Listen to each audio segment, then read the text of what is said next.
few housekeeping items to keep in mind. This meeting is being recorded by TVC TV and the City of King City.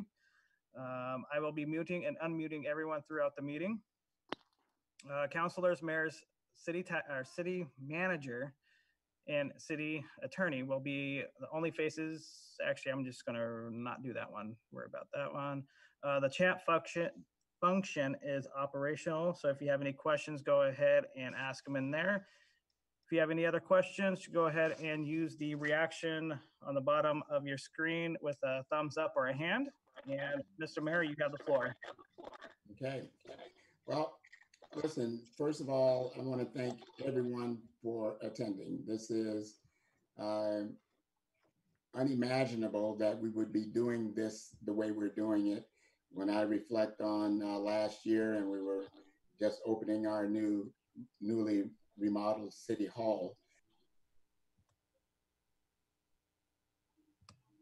virtual for the next State of the City. But it is what it is. And I am so proud of everybody for making the adjustments that needed to be made in order to do this, to keep the business going. And I just am so thankful for everyone who has elected to participate tonight. So we have a variety of things that we want to cover. All of our meetings, we always start with a moment of silence. We have so many things to consider. I know that there have been many moments of silence that last 8 minutes and 46 seconds. We are not going to do that tonight, but it has to be in the forefront of our thoughts, all the things that we are now dealing with as a country, as a state, and as a city. It's real. The pandemic is real. We see some upticks. We see some things that are not going exactly the way we planned with phase 1 reopening, but I am confident that we will get through all of this. So with all of those things in mind, with the murder of George Floyd and all these other things that we have to contend with right now, let's have that moment of silence and think about those people who have been injured and fractured and just broken because of all the things that are going on.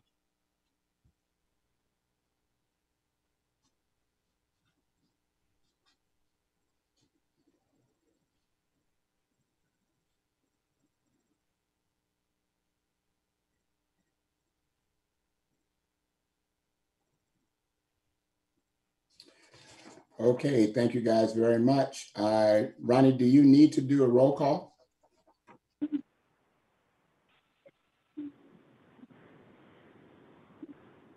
I'll do a roll call really quick, then. Okay. All right. Councilor Platt. Here. Councilor Paulson. Councilor Paulson. Oh, he sees waves. Okay, gotcha. You guys muted me. I'm here. Councilor Boehner. You can wave or... Just wave to us, Gretchen. Just wave you. Okay, gotcha. Councilor Ocholi. Yeah.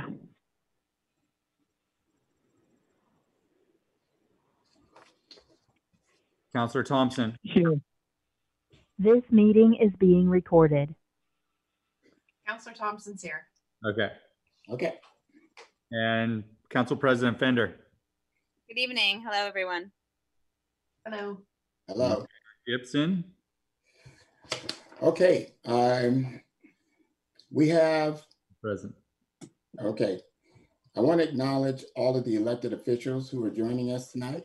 We have a wonderful cast of characters. I know disrespect meant by that, but we do have some wonderful elected officials here tonight.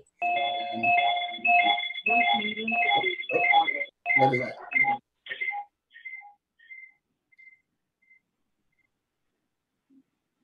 Is that me? No? Okay.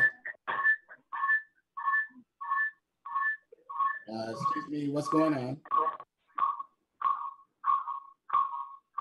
I think that's coming from Platt. If they could maybe silence their phone.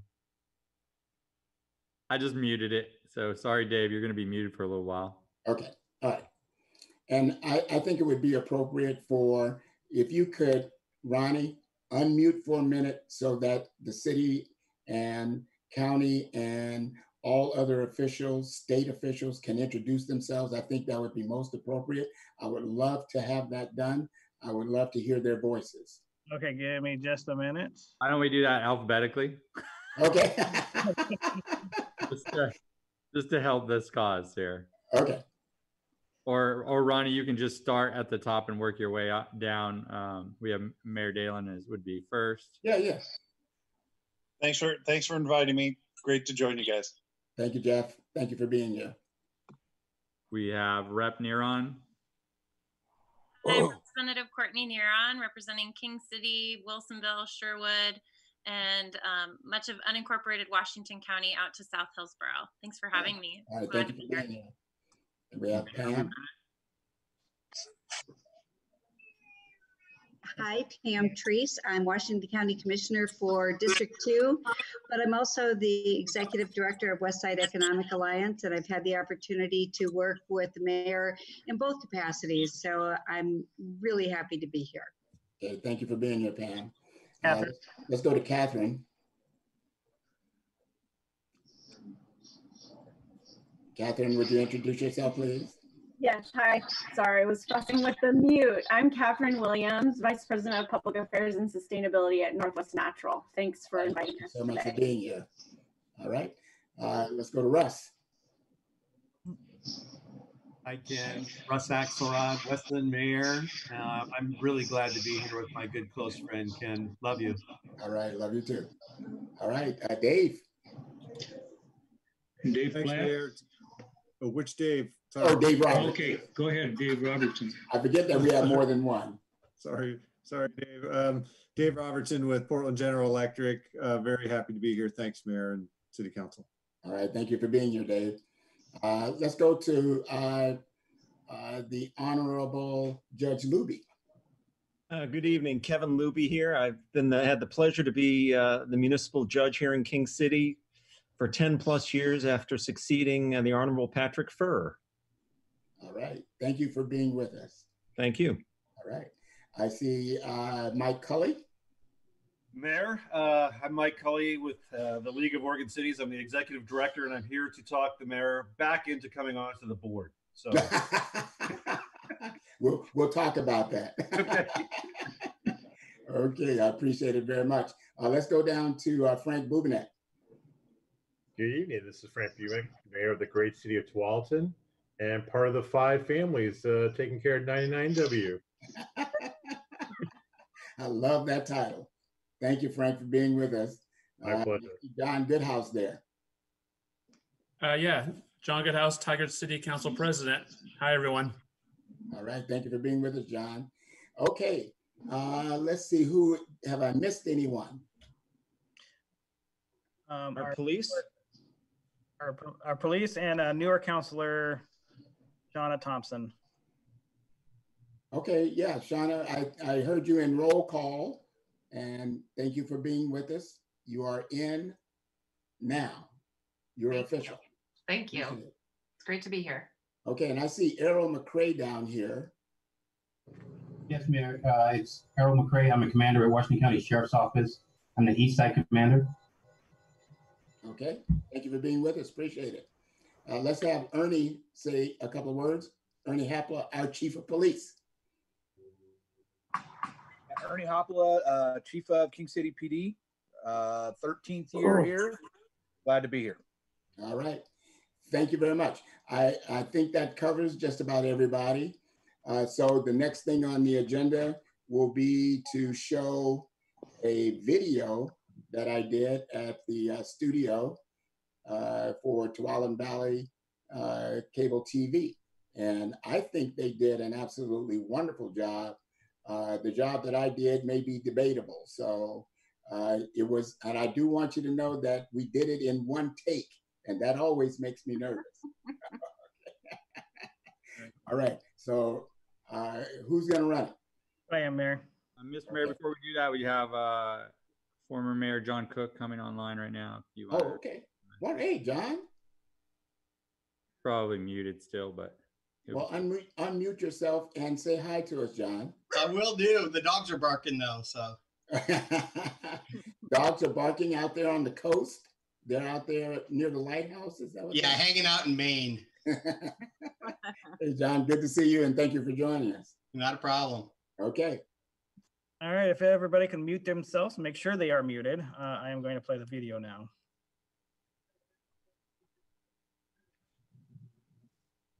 Hello, everyone. Thank you for joining me. My name is Ken Gibson, Mayor of King City. We're doing our 2020 State of the City address. Wow, it's hard to believe that it was a year ago that we were celebrating our second ever State of the City address via our new City Hall. We had just opened our newly remodeled City Hall 1 year ago. And it was so exciting, and we were so thankful for what we were able to accomplish and to deliver a brand new City Hall to our staff. And the future was so bright. We were excited about all the things that we were able to accomplish in 2019, and it was just an exciting time.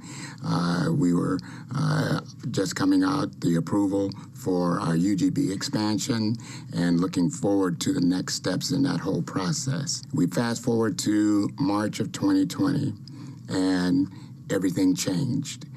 We were forced to close City Hall to outside visitors due to this dangerous and scary COVID-19 contagious disease.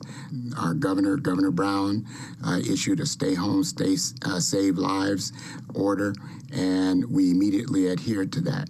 The most important part of that order was to keep our community safe, keep our staff safe, and we immediately started that process. Not only did we close City Hall to outside visitors, we also shut down some very specific aspects of our community park.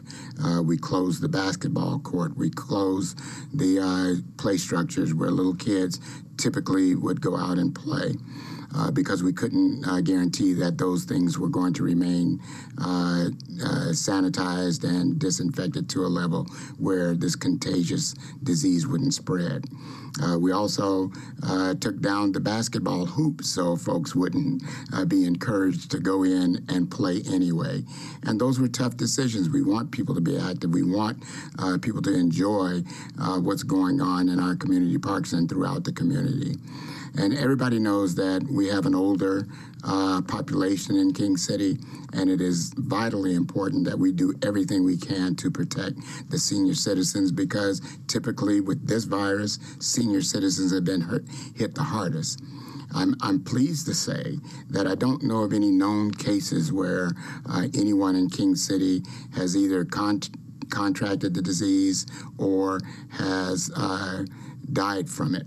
Now, that doesn't say that it hasn't happened, but it does say that the level of detail that we get to give us information regarding what's going on in our city, we only get it now at the zip code level, the 97224, which also includes Bull Mountain and parts of Tigard and Durham. So the last check, we had 25 cases and no deaths. So I'm pleased with that, but our fight is not over. I mean, there's still so much that has to be done. We have to pay very close attention to what is going on with this virus. Now, as of June 1st, the governor approved Washington County's request to reopen under Phase 1. And we have started that process. I'm thankful that we have volunteers within the community who has helped us deliver information to all our local businesses that will be reopening under Phase 1. And of course, that's our local restaurants, some personal care operations, barbershop, hair salons, and so on. And I'm very pleased that volunteerism that we see in King City really paid off.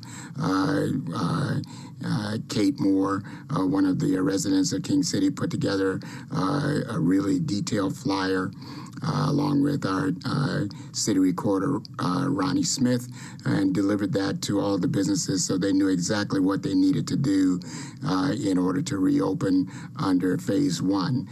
In that flyer, it also very clearly outlined the information that is available on our King City website so that they will have a resource that they can use time and time again to make sure that they're following the guidelines as we reopen under phase one. So we have to stay within this phase one, and it has to be successful with no flare-ups for at least 21 days before we can even consider reopening under phase two.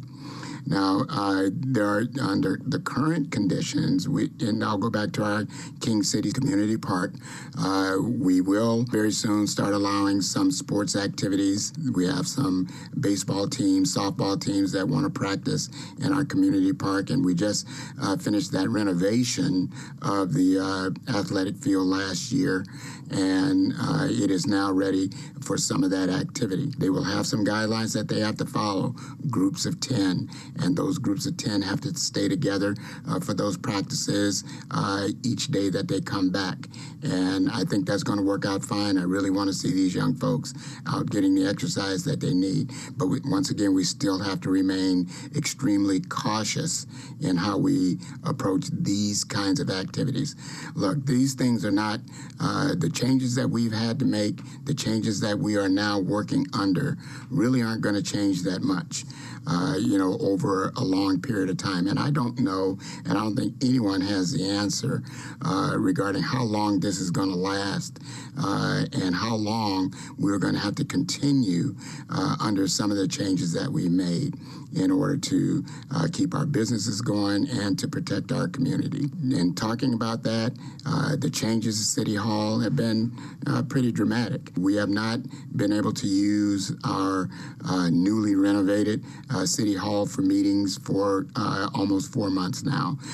We have now started using virtual meetings. Zoom has become so popular, and of course there's several others out there, but typically we use Zoom. We've had city council meetings using Zoom. We had our annual budget meeting using Zoom. And I'm very pleased with this technology, and it's not a new technology, it's something that we've had for quite some time. We just have not utilized the benefits of it. Now we're forced to. And when we look around the entire region and all the meetings that mayors have to attend from Salem to downtown Portland, this technology has been of benefit. And I would really love to see us consider trying to utilize it more in the future. We know that there have been reports that the emissions, harmful emissions, have gone down fairly dramatically in only about 3 or 4 months. And it would be wonderful to find ways to continue down that path, to protect our environment, and to still have meaningful meetings. And I'm going to tell you, all of the meetings that I've had, I think I'm having more meetings now than I did before the pandemic hit. So, but they've been virtual, and they've been productive, and they've been meaningful. And I really appreciate everyone for participating in these kinds of things. So here we are. I never envisioned that 2020 was going to be the kind of year that it is.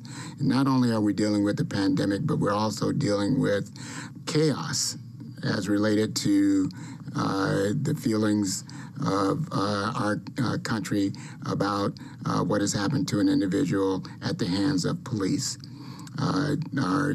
Our civic leaders, our mayors in Washington County, we have talked about it. We want to know, and we are discussing the kinds of things that we can do to make sure that these kinds of things never happen in our territory, in Washington County, in our cities. We are standing shoulder to shoulder on these things. These kinds of behaviors that we saw from the police officer in Minnesota will not be tolerated here. And we are going to do everything we can to make sure that it doesn't. And if it does, we will deal with it expeditiously. We will not let these kinds of things become more of an issue than it should be. So we're standing strong on those kinds of things. We will get through it.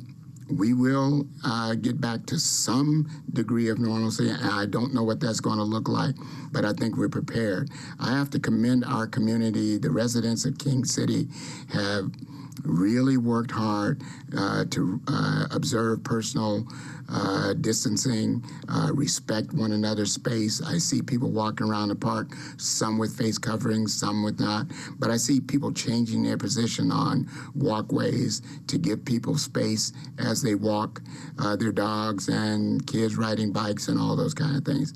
So I'm proud of our community. I'm proud of the way we have come together to deal with this unexpected situation. So I'm happy because of that, but at the same time, I'm saddened that we're having to deal with some of the things that we're dealing with today.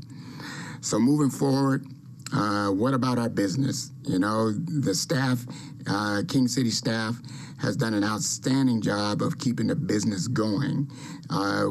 Even though we haven't had any live visitors come in, we have still had it closed down. We're going to start a reopening we did start the reopening on June 1st, but at the same time, the business never really stopped. We were doing virtual responses to community needs for building permits and things of that nature. So they really rallied around and continued to keep the business going as best they could. And I commend our entire staff, led by our city manager, Mike Weston. Our police force really got on top of this.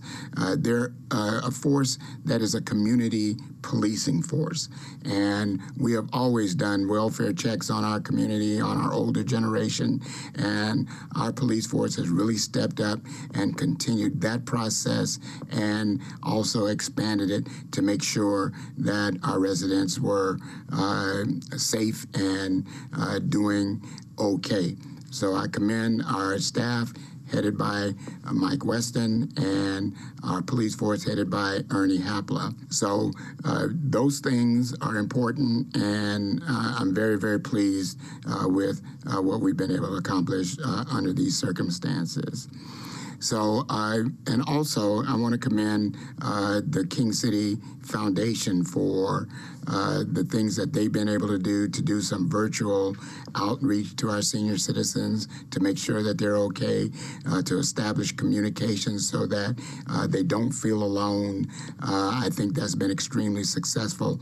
I know that the last time I talked to the head person for the Community Foundation, Jamie Fender, it appeared that at least 18,000 people responded to some of the opportunities to communicate via Facebook and those resources that were provided by the King City City Foundation. So I commend those organizations for stepping up and helping our community stay informed and feel like they were still cared about.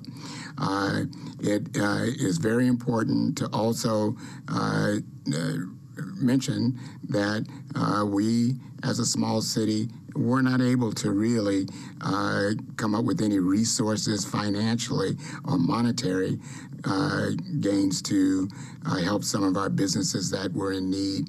But our responsibility was to make sure that those businesses had a resource available to them so that they knew if there were any opportunities for any kind of relief funding and support from the state or federal government, that the King City website website had all of that information available to them, and we feel good that we were able to accomplish that.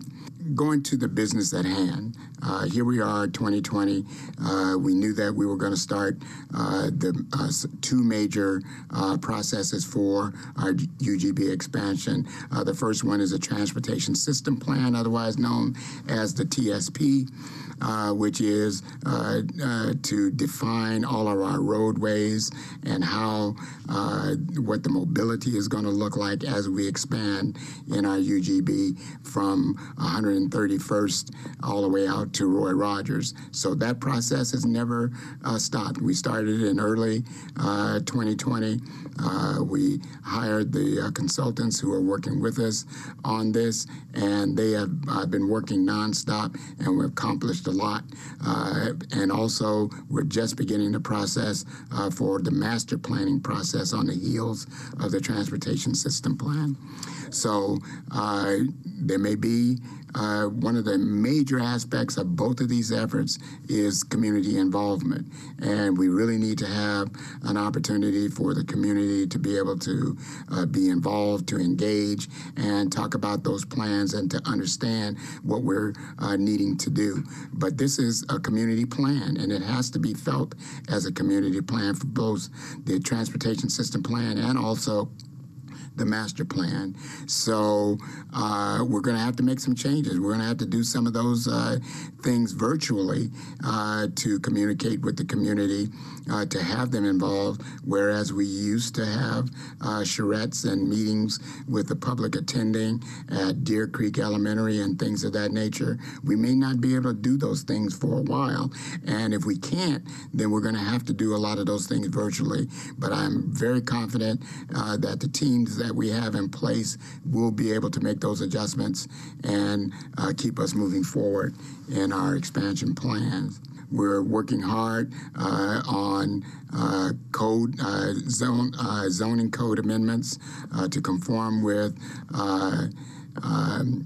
ADU standards to meet the requirements of House Bill 2001 and 2003.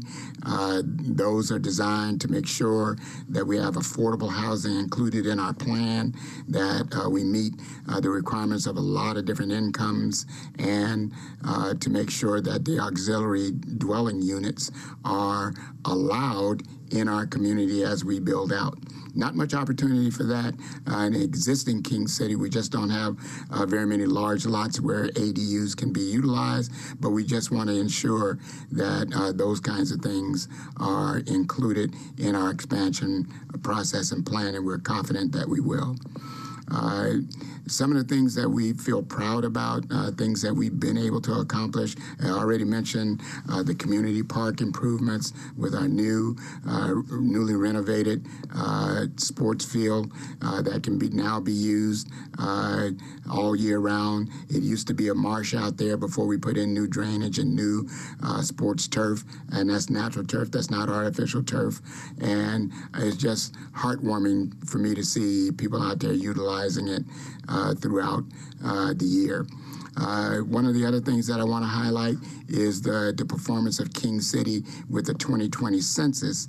We had a response rate of 83.8%, which is one of the highest in the state, and I'm very proud of that.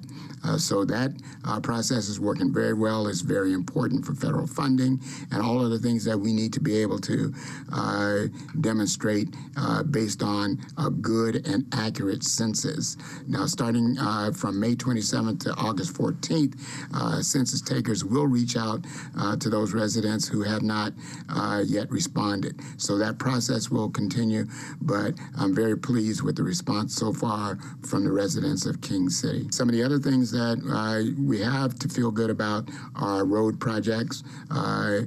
We were very, very pleased with the accomplishment of the renovation of 131st Avenue last summer. I call it an award-winning design where we have crosswalks at every intersection. We have a lighted crosswalk at an intersection right at Deer Creek Elementary, and with nice center divides with beautiful vegetation. I was so excited to see all that foliage come in the spring, and it looks wonderful. I call it award-winning, even though we haven't been awarded anything for it, but I think it's that good. And I give our city manager, Mike Weston, full credit for the vision of doing this. And I've had a lot of great feedback from residents, from the Tigard-Tualatin School District, especially the superintendent, Dr. Sue Wright, who is now a resident of King City. So I'm kind of tooting the horn that King City has acquired a real leader in the Tigard-Tualatin School District. But we're all very pleased with the outcome of that. And it's now a safer, good-looking roadway for kids to be able to walk, bike, to school, and the residents to ride their bikes in well-defined bike lanes and things of that nature. So it's an accomplishment, and we feel good about it. Also, we're completing projects on King Richard, where we did an inlay project in the first phase and also additional ADU curb cuts. There's a second phase for another section of that same road that we will be doing probably this summer of this year. So a lot of good things are going on. We've accomplished a lot. We couldn't do any of these things without the support that we get from the support groups out of Washington County, the support groups out of the Metro organization, and we have a lot of great sponsorships that have always supported us. PGE will be working with us as we expand to make sure that we are a smart city, that we have every opportunity to make sure that we take advantage of the most efficient ways to use electric vehicles, charging stations, and all of those things as we build out in the future.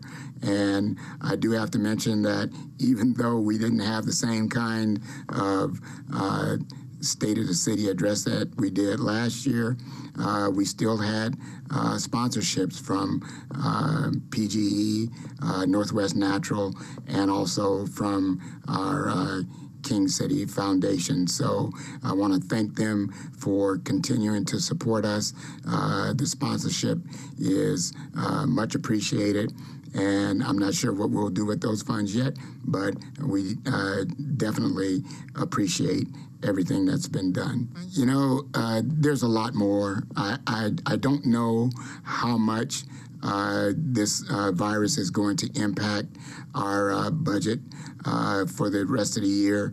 We know that we've had a reduced amount of revenue coming in because we haven't been able to conduct our municipal court. We haven't had passport activity coming in because you have to be present in order to be able to do that, and people just aren't traveling. So we will have an impact, but we just don't know yet how much of an impact these things are going to have. But I'm confident that we put together a budget with some residual funding to kind of offset this downtime, I should say. And I'm pretty confident that we will be able to see our way through it.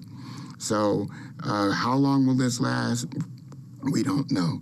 But our obligation to our city, our obligation to our residents is to make sure that we protect, make sure that we have all of the things in place to support them through our city hall, make sure that we keep making decisions that is geared to a bright future, and we are bound and determined to make all the adjustments that we need to make in order to continue down a path that says King City is special, King City is important, and we want our residents to understand that we have a unique opportunity to grow and double in size and do it in a well-planned, well-organized, master-planned way.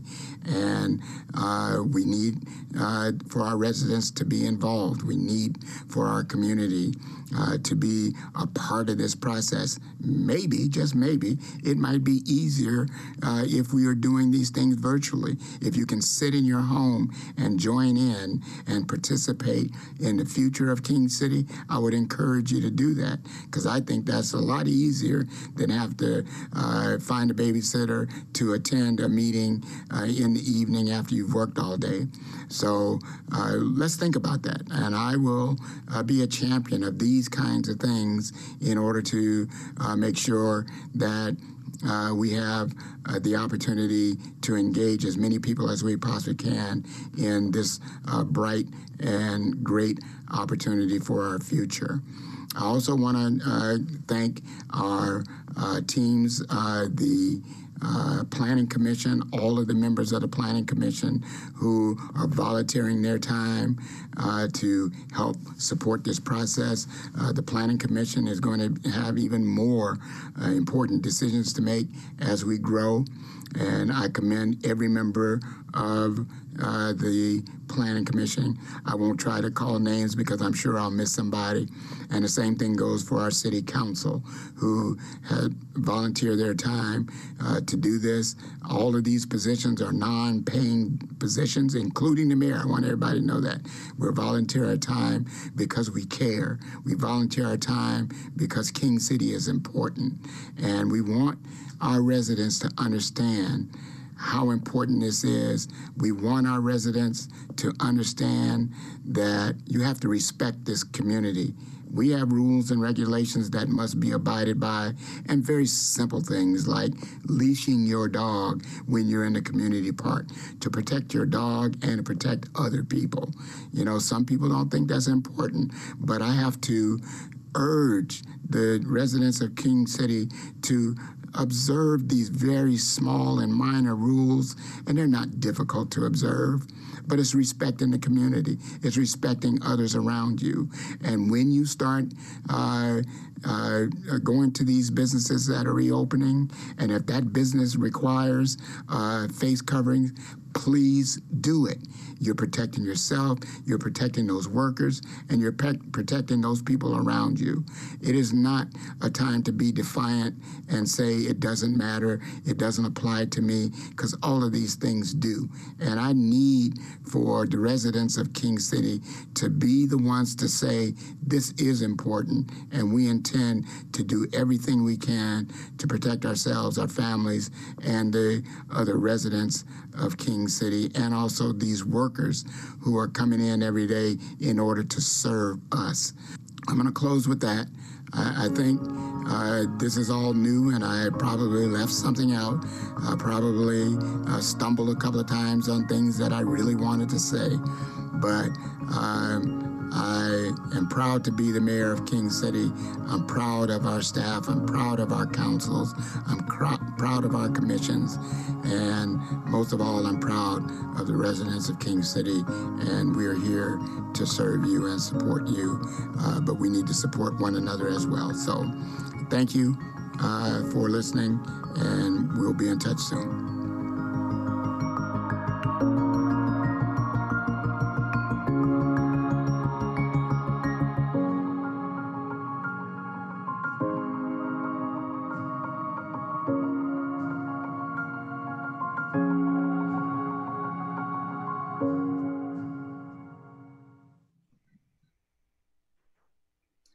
Well, thank you, everyone. I hope I didn't bore you too much, but you know, there's so much that I wanted to say, and I think I did basically cover most of the things that are important in today's world. We are going to move right along. I think what we have next is a presentation, or at least Dave Robertson from PGE is going to have a few words for us. So we'll move right along today. All right, Mayor, thank you so much. I'll keep it short because I know you've got a lot to get through here. That was a really great speech, and I so appreciated your moment of silence at the beginning as well. Just so many people who are experiencing a lot of hurt right now. Just appreciate you taking the time to do that. I think if there's any one thing I just want to make sure I convey to you guys is gratitude, and gratitude for the partnership with you, Mayor, City Council, the staff who work so hard, and the residents of King City. I think there's one thing that I always talk about inside PG and try to remind people there is that our customers are your constituents, and we're pretty much a one-to-one relationship with the people who use electricity and the people who you're serving in the city. So we all have a heart for service and in doing these jobs, and we just appreciate the partnership we have with you guys. A couple of things on that partnership. One, I'm very excited for the chance to work with you on the master plan on the smart city. I think the thing that's super interesting and cool about the expansion in King City and the ability to plan from the ground up, certainly for the electric system, is we're in this time in the electric industry where we're moving from central power plants, big ones that are pretty far from us. Right here, we have them in Eastern Oregon and in a couple of places in Eastern Washington. We're to one that's the virtual power plant that is comprised of a whole bunch of little things like your electric vehicle, maybe batteries at your house, solar on rooftops, and small solar projects in the community. That virtual power plant and stitching that together is our future as far as running the electric system. And for the chance to work with you, we're very grateful for that as you plan that, and we can help sort of build our system at the same time you guys are building yours. And as co-infrastructure providers, I think that's just a really unique chance, and we're really grateful for that. The other thing is just the last thing I'll really mention is just the gratitude for all the partnerships in the community, helping people who are hurting right now. Catherine's coming on after me, and we've been fighting at the legislature and in Congress together with Citizens Utility Board, Community Action Partners to get more money for bill assistance for electric bills and natural gas bills. We've got money from the federal government for Oregon. We just got money, thankfully, from the legislature. We're very grateful for that. We're doing our best to donate dollars to the food bank, to Partnership for Hunger-Free Oregon, to education programs to make sure we're able to keep kids learning during this time. And we want to let people know that we're here to help. I think your residents, your small businesses, we've got resources, we've got plans, we've got those federal dollars, we've got PGE dollars to help you pay your bills, because we know there are a lot of people who haven't had to struggle with paying bills till now, and we don't want them to be afraid to call. We're here to help. So with that, just thanks again. Thanks for your leadership, Mayor. Thanks all you city council members. Thanks for everything you guys do. Thanks for a chance to be here tonight. Dave, thank you so much. And you guys are a real partner for us. We appreciate everything that you do, and we have a bright future of working together. So thank you guys very much. Thank you. Okay. Do it. All right. And next up, we have Catherine Williams from Northwest Natural. Catherine? Thank you, Mayor. I just want to thank Dave for those comments, and I will echo some of what he said, but try to also be quick. And I also want to thank the mayor and the entire city council for your public service. It's inspiring to see people serving, and it's really more important than it's ever been to have leaders. So just to say that these are uncertain times really feels like more of an understatement than ever. And I've been looking back through Oregon's history in these past days and weeks, and really how it's intertwined with Northwest Natural's history. We last year celebrated our 160th anniversary. We're just a few months older than the state of Oregon. And over that time, the way we have delivered energy has really evolved and changed many times. But now we're really laser focused on becoming one of the first gas utilities really in the country to decarbonize our pipeline with investments in renewable natural gas. And I want to just echo something that I've heard throughout the comments, particularly the comments just made by Dave, is last week the utilities were gathered together. We were talking with our regulator, the PUC, and listening to stakeholders and others. And one of the participants in that meeting shared a statement, and it really has struck me. And I mentioned this with Commissioner Treese at the West Side Economic Alliance event last week, but I'm going to say it again here because it really has not left me. And that is that while we're all in the same storm, we're not in the same boat.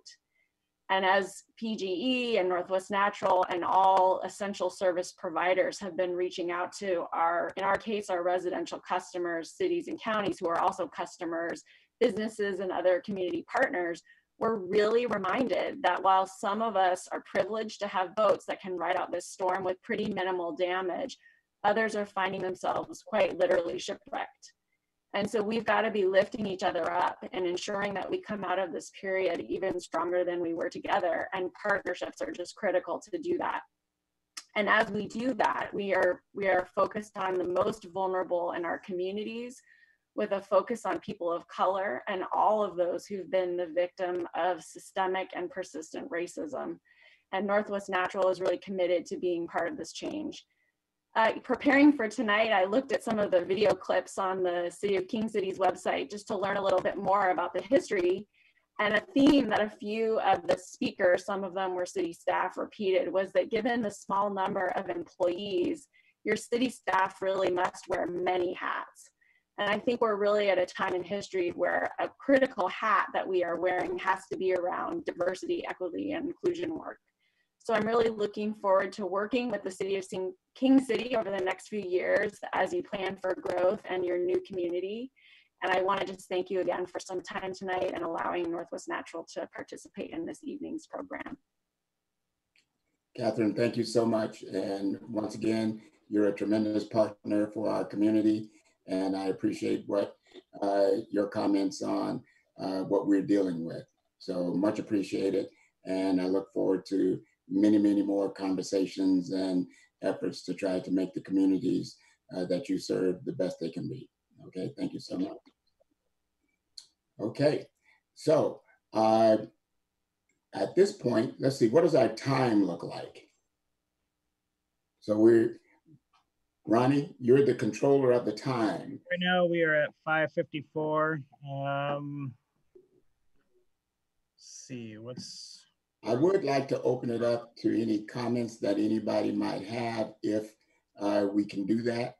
You know, I think we have a little bit of time to do it, and then I'll make some closing comments. If anybody has something they'd like to add, I'd sure like to hear it. So you can just raise your hand if you're interested in making a comment. I think we have time to do that. Yeah, we do. Russ? I can. Hi, everybody. Hi, Russ.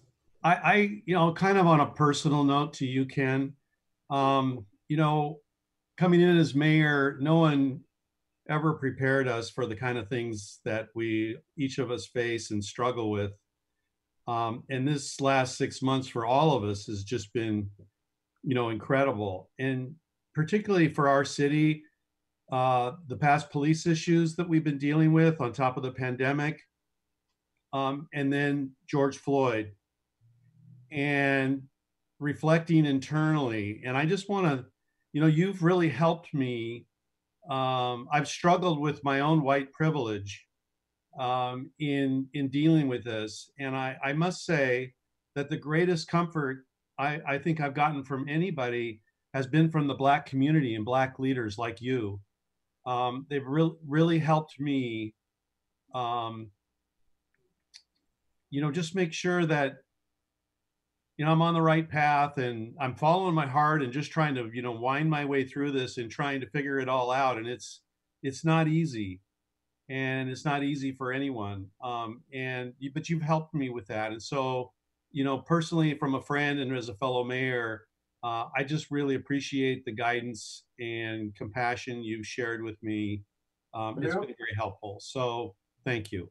Okay, you're welcome. And I appreciate the comments. And We're all in this together, so I truly appreciate that. Thank you, Russ. Anyone else? Yes. Judge Luby? Hold on. I think you're still muted. Yep.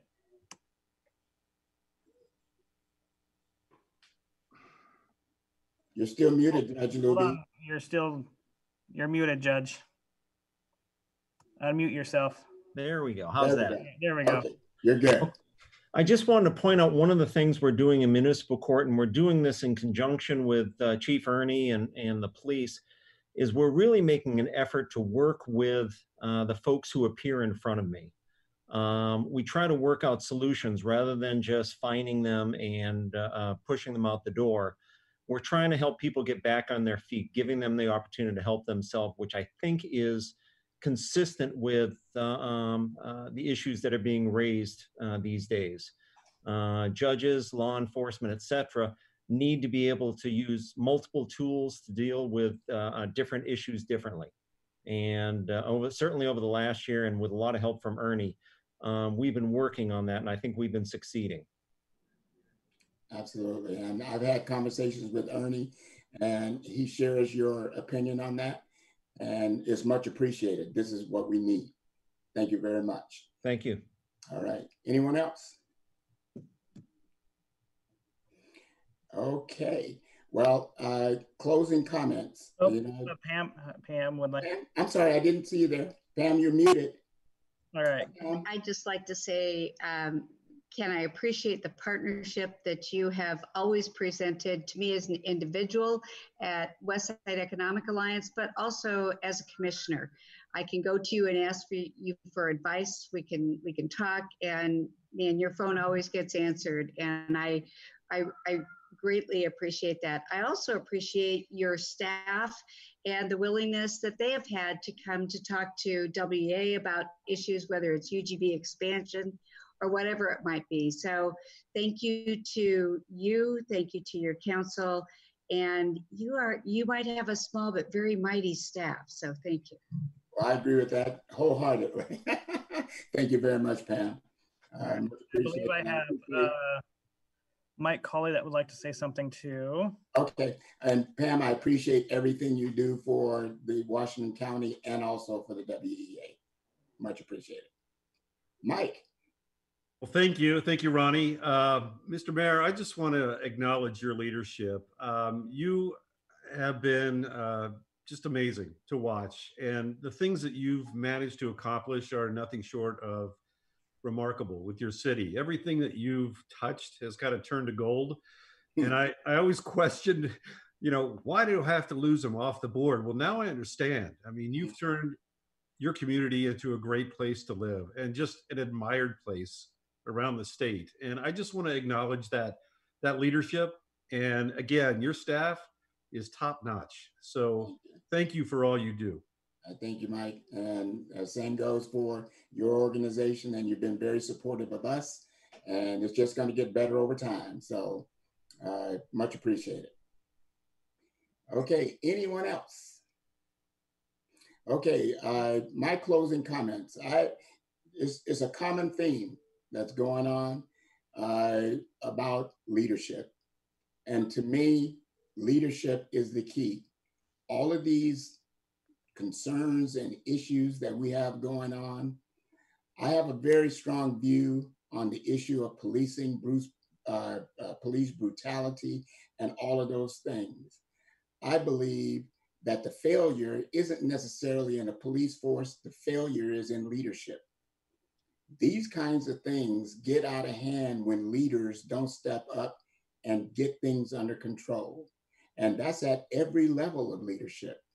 We are all expected to lead. We are all in this for the very same reason, and that is to lead people to a better place. You know, and I will defend my police department, the King City Police Department, you know, every single day. But they also know that if you have put yourself in a situation as an officer where you no longer deserve to be out there on the street protecting people because of your behavior, you can expect us as leaders in King City to deal with that.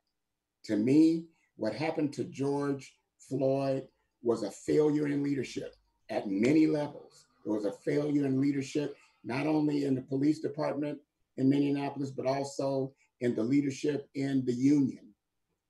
Those leaders didn't deal with the issues that were at hand.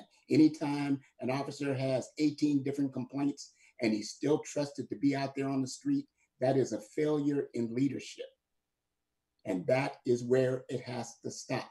I'm not going to go out there and blame police officers, but I will blame leadership for not dealing with those officers who don't deserve to do that job.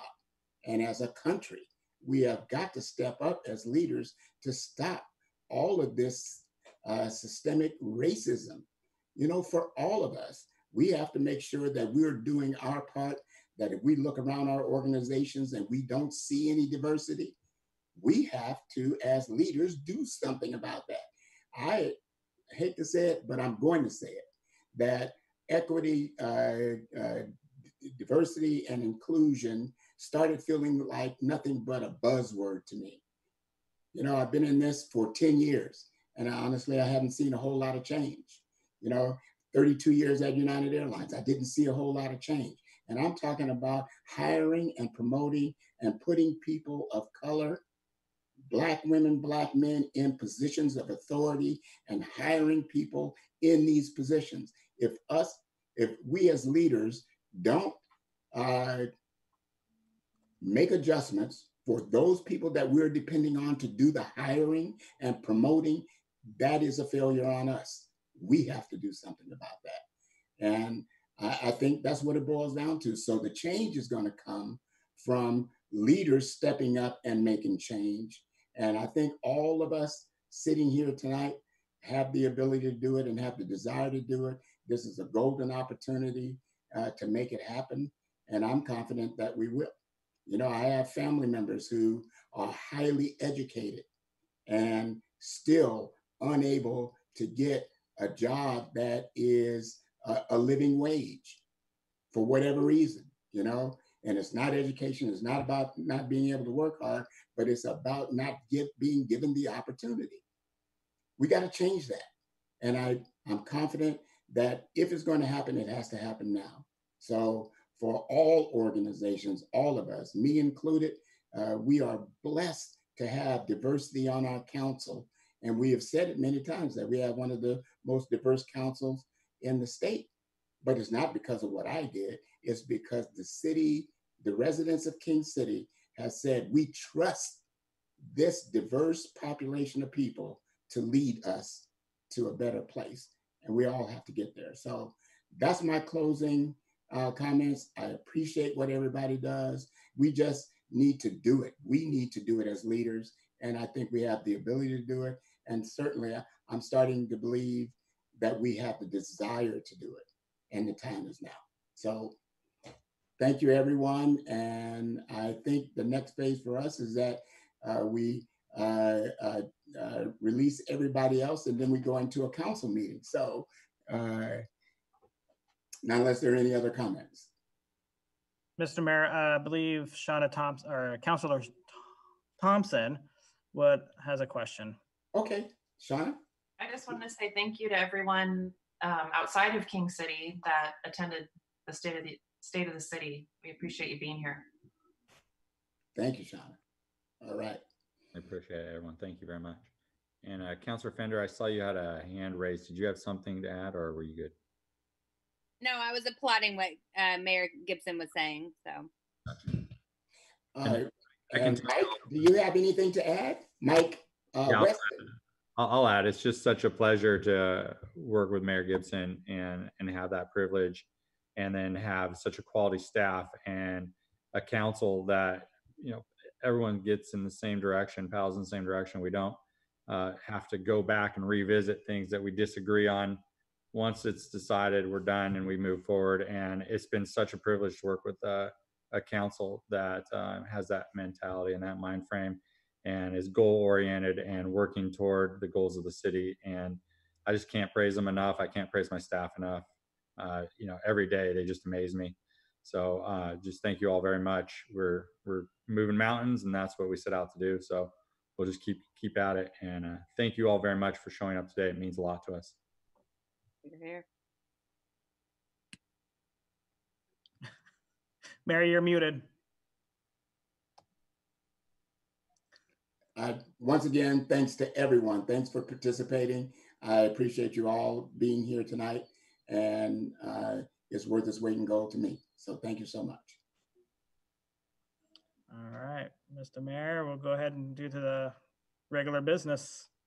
Okay, and the rest of you can sign off if you so choose. You guys have a great night. Thank you. Gibson, thank you. You're welcome. This is Randy Ely. Let's get out there. Oh, hey, Randy. Yeah, I was listening. Very powerful, and listening and learning. So thank you, sir. Okay, you're welcome, Randy. I can't see your face, but it's always good to hear you. Likewise, sir. Okay, thank you so much. And Mayor, would you like me to put up the agenda? Yeah, that would be a good thing. We can just move in, Ronnie. It's basically open session at this point in time for comments. Yeah. So we are sharing. Can everybody see that okay? We've got we have the time for 6:08 as. Yeah. Does anybody need to take a quick break at all before we get into the agenda? Anyone? Okay. All right, we can move right along then. Ronnie, your video is blocked out again. Yeah. So, if you'd like, you'll see the chat screen inside. If you have any questions or concerns that you'd like to raise, Thanks. Okay, we were getting some background noise, so I wasn't sure. Yeah, what's this blue thing that's on the? Never mind. It's me trying to minimize my screen. And Mike, you're going to have control of the video since I have this up. The screen? The screen, sorry. All right. That's fine. I have control of the screen, but you have control over everything else. All right. Well, let's work on the open forum right now. What we'd like to do is take any questions, comments from folks in the audience. If you have a question or comment, feel free to type it into the chat window that can be found at the bottom of your screen by selecting the chat and then entering your question into the chat window, and we'll try to get it answered for you. Alternatively, you can raise your hand, but it is difficult to see the hand raised at this point in time because of the way that we have the screen share. So we will give you about 15 to 30 seconds to raise that hand or that concern before we move on.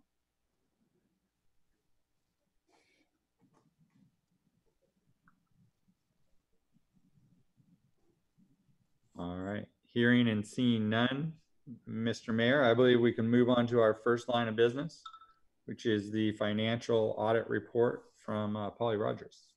Okay, sounds good. And we have them here. Yes, can everyone hear me? Yes, hi, how are you? Introduce yourself, please. Perfect, will do. So, good evening, everyone. My name is Danny Breakbush, and I was the Senior Associate for the 2019 King City Audit. Also in this Zoom meeting with me is Michael Alloy, and he was the Compliance Manager who reviewed King City's 2019 audit report before it went to Roy Rogers, the partner in charge, for his final review and issuance. So I'm sure it looks like you guys all have a busy agenda, so I don't plan on taking up too much time tonight. I'm having trouble understanding you. You're breaking up. Well, he sounds clear on our end, so I'm not sure what that is. Yeah. Sound better now? Thank you. Okay. All right. Cool. So for tonight, we'll go over the highlights of the communication to the governing body letter and audit results, briefly discuss items and then we can answer any questions that any of you might have. So first off, does everyone have a copy of the governing body letter? It looks like they're showing it right here, so great. So if you turn your attention to that, we'll go over that. So this letter essentially goes over our responsibility as the auditor, as well as the responsibility of King City's management. If there were any difficulties or disagreements with management, which we're happy to say there weren't none, as well as results of the audit and a few other miscellaneous items. So on page 1 of the letter, you'll see the 2 bullet points under the purpose of the audit section. So these essentially are the 2 audits that we conducted and reported on. So first we have the generally accepted accounting principles and auditing standards, and then the Oregon municipal audit law and the related administrative rules. So at the bottom of page 1, and continuing on to page 2, you'll see the section on the results of the audit. So yeah, right there at the bottom of page 1. Yes, right there, the results of the audit. So we issued a modified opinion, basic financial statements due to the city not maintaining complete capital asset records. This means we've given an opinion with certain specified reservations. And then for number 2, we talked about the OMS, or state minimum standards. There was only one exception, and that was involved the transfers outline of the local option levy fund was overexpended by $6,049. Other than that, there were no exceptions on the OMS portion of the audit. 3, we come to the management letter, which shows all of the audit findings. Hopefully you all have had a chance to view the management letter with the findings. The only reason that a separate management letter was issued was because of the issue noted above, in which the city does not maintain historical cost and depreciation records for streets and street improvements acquired to June 30th, 2013. This is the only issue that caused the management letter, but it's not new to the district. So it's been on prior year's audit reports as well. So hopefully it's something familiar to you. And then as far as the rest of the best practices listed on our management letter, those are merely suggestions on behalf of the firm, not something the city must do. In school, best practices aren't a standard audit term. They're Polly Rogers recommendations, and we consider these as potential areas of risk. Again, it's not something the city must do. We just think of it as our communications of risk to the board. We don't see any current issues, but we want to make the board aware of areas that we see these potential risks could occur. As far as this year, there wasn't anything on there that wasn't on there last year, so these should be familiar to the city. Nonetheless, if any of you have any questions, we'd be happy to go over them. Yeah, Danny, I have one for you really quick, if you don't mind. No, that's perfect. I was just going to get to the point where I ask if you have any comments or questions on anything. I just had one. It was the number 5 on the intellectual property. I put it in the chat window there for you as well. Our question was, we addressed this like 2 years ago, I believe. Actually, it was 2 years ago now. So we've had it for like 3 years, but it's in our personnel labor agreement for the intellectual property piece. And like last year, I think talking with yourself and Hannah, you guys were going to remove that or do a modified condition on that. I know it's really silly, but you know, the fewer we have, the better off it looks, right?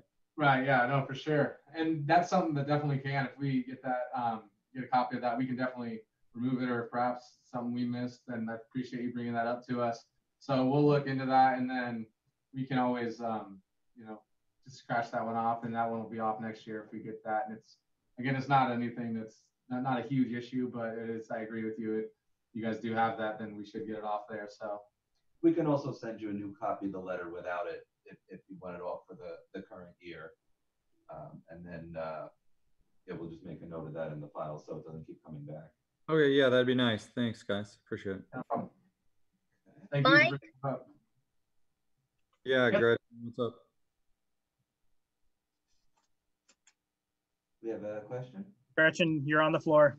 Okay, yes, I have a question. I noticed for several years, including before I got on the council, the inclusion of the statement regarding asset reports below before 2013. how many years are we going to have to include this on on our audit? Is this ad infinitum? Yeah, basically, as far as I know, as long as you have those assets and they're not valued, the comment has to stay there. So until those streets are redone with a value and put on the books, which probably not anytime soon. But I've talked to, when we have a comment like this, it just carries over from year to year to year. I talk to Roy and make sure we understand what it would actually take to get rid of it. And just to put everyone's mind at ease, he basically says you have to basically hire an engineering firm to go out and value those assets and when you would start depreciating them from, and then how to depreciate them up to this point and put them on the books that way. It's not a number that we can really guess at without an expert coming, assessing it. So because it's missing and we don't know what size it is, we have to have a modified opinion just because that number is not there. Answering that question, is this having a negative impact on the city in terms of its financial status? No, we get that question whenever we have a modified opinion for our clients. It's not a downgrade in any way. It's basically saying you have an unqualified opinion except for this one number that's missing and we can't tell what it is. And what's good for municipals is that when it's an issue like that for capital assets, it's only affecting your government-wide full accrual financial statements. Doesn't affect your budget statements at all or your over expenditures or anything. And it should not affect any kind of, if you try to issue debt or anything like that, it should not have any impact. Because that was my primary concern. Councilor Gretcher, the only thing that we have to do, I believe next month, or whenever we get the letter from the state, we have to do a resolution saying that at this moment, we're not going to do anything until we have the fundings to do it. Okay. All right. Thank you.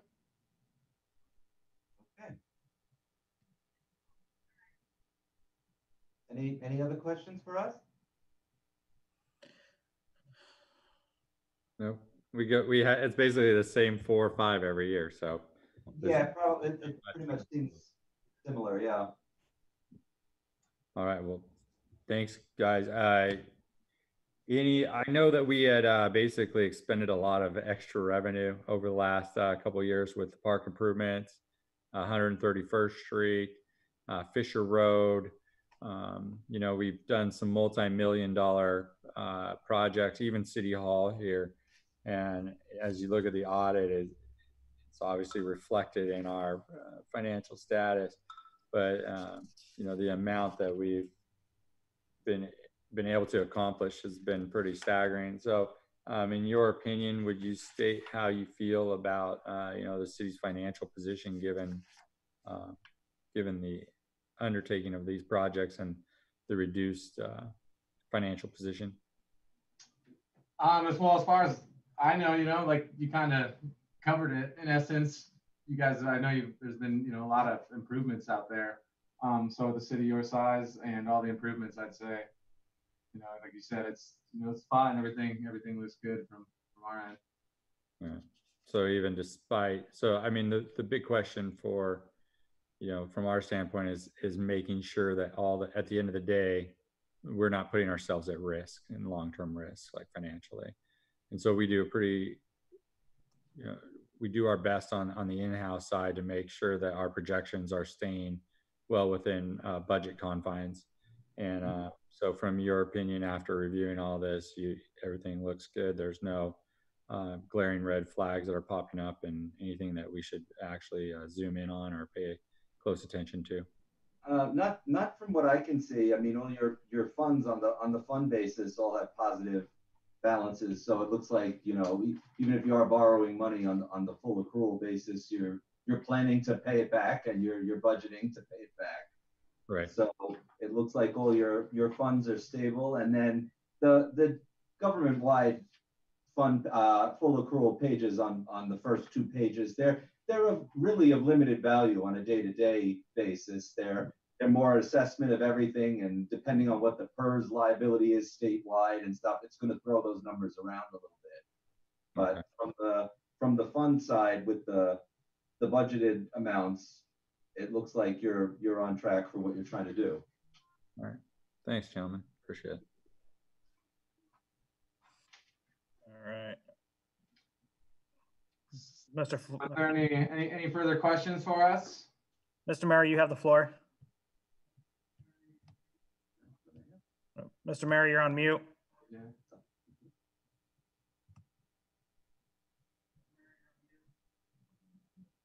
Mr. Mayor, you're on mute. No, I don't have any further questions. You guys did a great job. I appreciate it. We enjoyed working with you guys. Appreciate it. Thank you. You too. Perfect. And before I close out, I just want to say thank you to, we appreciate the opportunity that we get to work with King City. Michael, Mira, and Ronnie, those are the people I worked with the most. I had a great experience working with them during the engagement. And thank you for allowing us to present the 2019 audit to you guys this evening. Okay. Thank you so much. You guys have a great evening. Thank you. You too. Thanks. You too. Bye-bye. So, Mr. Mayor, if we could maybe have the council take a look at the audit and have a motion one way or another, we could get this off of our docket. Okay. Go ahead and put it back on the screen real quick. I move that we approve or accept the audit for 2019. I'll second. Do you want to do a verbal roll call? Sure. Do a roll call here. Councilor Platt. Yes. Councilor Paulson. Yes. Councilor Boehner. Yes. Councilor Choli. Smart is on mute. Smart. Smart. Yep. Okay, we got you now. Yeah. Okay. Was that a yes? Yes. Okay, thanks. Okay. Councilor Thompson. Yes. All right. President Fender. Yes. And Mayor Gibson. Yes. All right. Unanimous approval. Thank you very much. Okay. So approved. Thank you, Polly Rogers. Appreciate all your time and efforts on this. I know it took a little bit longer this time around. Sounds good. Thank you guys. All right. Good evening, everyone. Bye-bye. Bye. Okay, we're moving to 7.2. Yes, sir. Okay, Mike, you want to take us through it? Yep, so this is March financials. Our target is about 75%. We did exceed, well, we'll get into supplementals here shortly. But, you know, we did have some adjustments, revenue. This was when everything was looking good. This is before the COVID-19 hit and our revenues kind of stalled out and our expenditures were kind of staying in line. So as you look through it, our target's going to be the 75th percentile of expenditures. You know, page 1, it gives you our total revenues and our total expenditures. I could say the one good thing that we have seen is our Oregon liquor licensing and control is up. Our passports are down. Court revenues were down. But in the end, it looks like it's kind of coming back together. We didn't really have a lot of expenditures other than really the park and you know, some extras on 131st Street over the last year or so. So you'll notice all the expenditures are technically right on where they needed to be, if not a little bit less than what was budgeted. Still working on those iPads though. I don't know. I'm not going to give up. I don't know what's going on Keep there. working on it, Mike. I'm telling you. You know, property taxes were up. We're almost at 100% on our property taxes. Revenues were right about 100% budget. So we were doing pretty good when everything hit the fan. You know, really there's not much to really talk about here. I think the big expenditures were at the park over the last year and the road works. We cut out a lot of travel. We've cut out a lot of conferences. Those sort of things all got shut down. So we were refunded all those expenditures. So any questions or concerns from the council on the March financials? No, just a question. You know, we've talked about the hit from passports and so on, and municipal court. When is it most likely for it to show up, the impact? You'll start seeing it actually in the May financials. I think when we saw the biggest hit, April, May. You know, and actually when we start March, we started seeing the decrease, but it's not as bad because we were doing pretty well up to that date. Right. And then everything kind of got shut down. And you'll look at, you know, where we were with passports, we were right on what we were projecting in March at 74% of our total revenues. And literally after March was done, it's basically zero.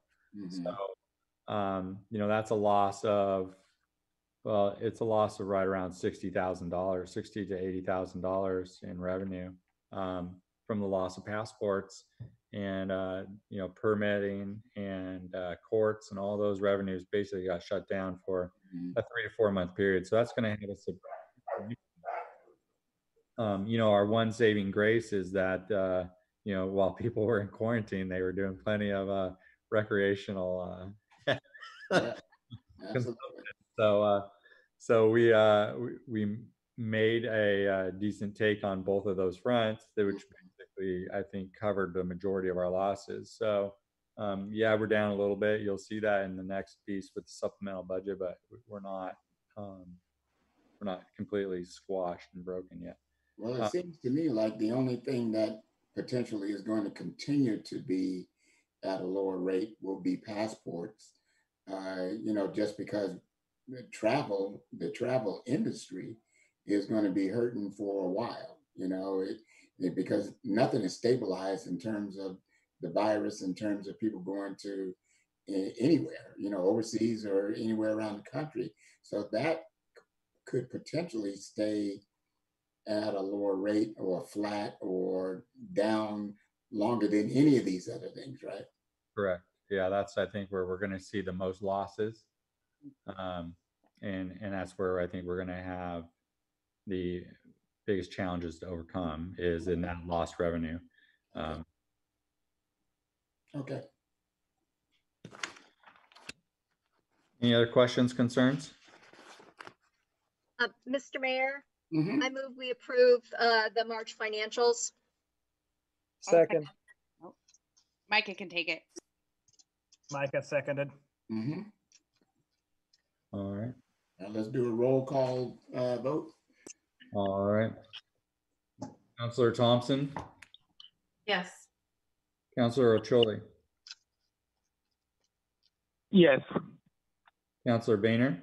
Yes. Councilor Paulson. Yes. Councilor Platt. Yes. President Fender. Yes. Mayor Gibson. Yes. Unanimous. Thank you. The next two items on the agenda have to do with volunteerism and living in the city and having insurance coverage during those times. Instead of diving into all the insurance coverages and how it breaks down, we basically pay workers' comp as the employee is receiving minimum wage, although they're not. And that essentially covers any sort of on the job injury or us as we go.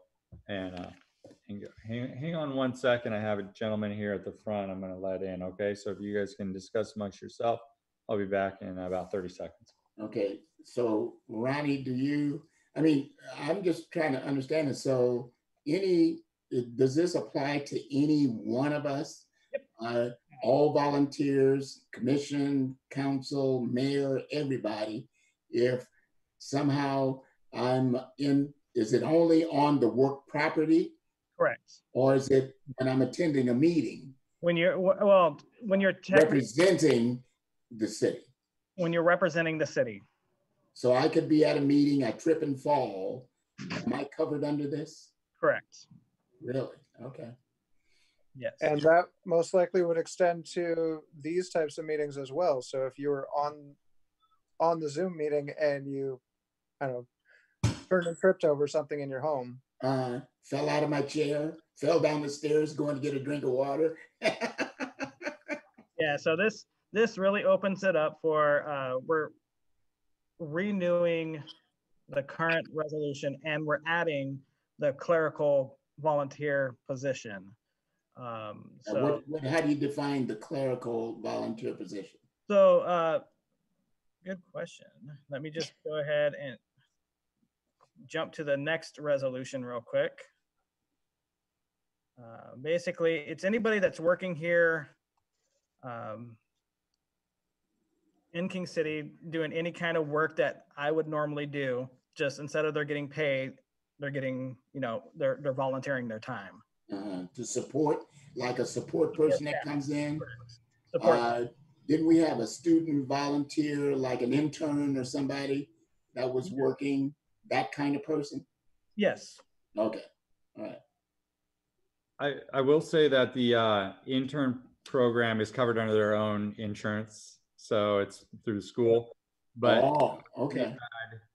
If we did a voluntary intern program, like if we hired volunteers to help us go collect signatures, or we hired volunteers to take us in here, maybe help us fill letters and send them out on to residents, or help with public information, those sort of things.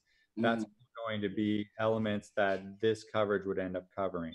Oh, okay. So a great example of this is just building up on Mike's comment here is, so if Kate Moore decides to, you know, she wants to come in and help us more inside City Hall, she can come, I'll give her a desk, and she can start entering business license data in an Excel spreadsheet. Right. You know, that type of stuff. And she's covered. Yeah, yes. Okay, okay.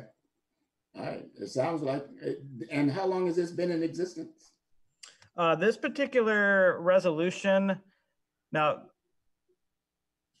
has been in, I don't know, a couple years now, since they started workers' comp for volunteer positions like mayors and council, planning commission. But the only thing that we're adding is the clerical position. Right. And to interject, I mean, we've always had access to this. It's just one of those things where we've never used it. Mm-hmm. And so why pay the extra 5, 10, 15 bucks right. if you're not going to use it? So this is one of those where we're starting to get busier. We have a lot of projects coming up with the potential for areas to annex, or even ballot measures, you know, if we're interested in going forward with the gas tax, if we're interested in doing charter or annexations. We also have the master planning piece. We have the transportation system plan. So all these things compiling, there might be a need and there might be some desire to help us out or be a volunteer. So right.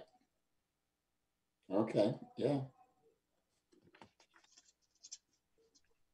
And, yeah, because I mean, the only reason I asked the question the way I did is that, you know, this is the first I remember hearing about it. So, but I do support it and agree with it.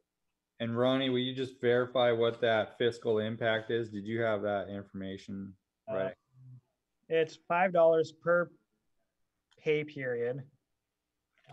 So whatever that would work out to be, I don't have the exact numbers in front of me. Oh, 5 times 12. Yeah, 5. Yeah. Oh. Well, there you go. So, you know, 5 times 12 and $60. Yeah, that's your fiscal impacts. All right. And that was just for one of them, or was that, that is just for one. We decided to go with the clerical position because it's the cheapest. We were thinking about trying to go for public works and parks, park items, but after talking to Dave, he would like to wait on that for a little bit. Plus that one is also about $89 per pay period. Okay. Fair enough. Little different. Mm-hmm. Mr. Mayor, I would like to move approval of resolution 2020-11. Okay. Can I ask a question? Yes. Is that $60 per volunteer per year? Correct. Okay. So there's, how many volunteers are we talking about? I'm just curious what the numbers Two really at would the be. most for right Sorry? now. Two at the most. But I mean, you said we're all included in this, and all the. So you guys are completely different. So Oh. right here, hold on. Right now we have 0, Shauna. Okay. But if we brought on a volunteer who would be interested, that'd be, you know, This $60. is what the city is already paying right here. Item number 2. That's what the city has been paying since 2017. Oh, okay, gotcha. So we're adding on if somebody were to come into City Hall, for example, to. Oh, got it. Yeah. Thank you. Okay, good question. All right, so we have a motion. Do we have a second? Second.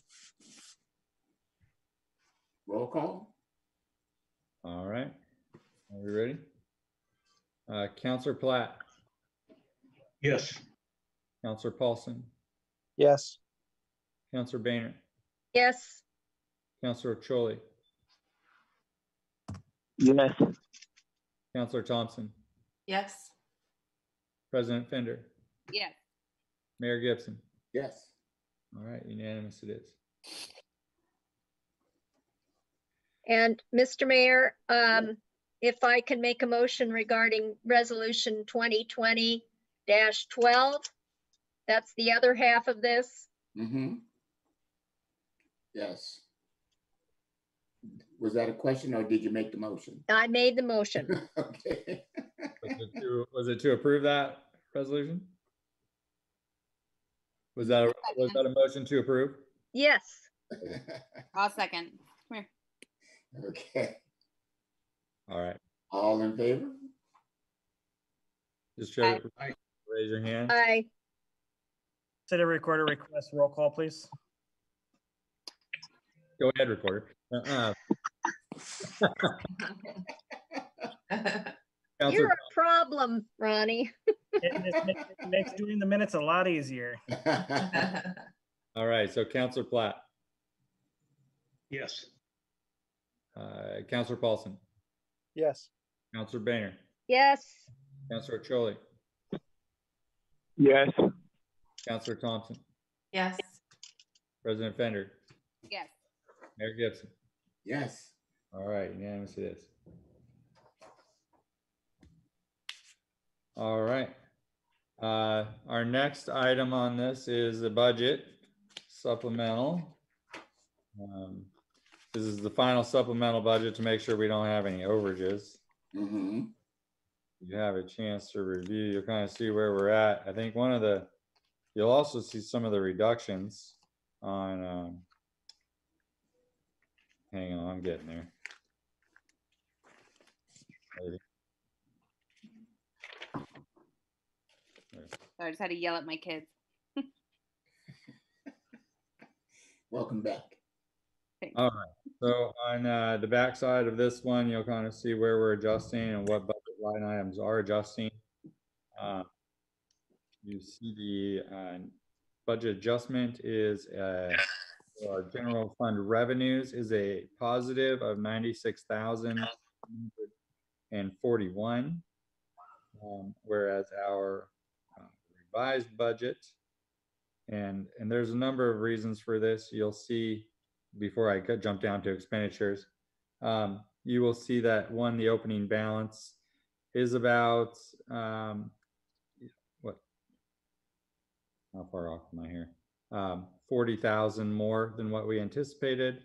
You'll also see the miscellaneous tax is up significantly over what we had figured. So it's almost double what we had adopted under our budget.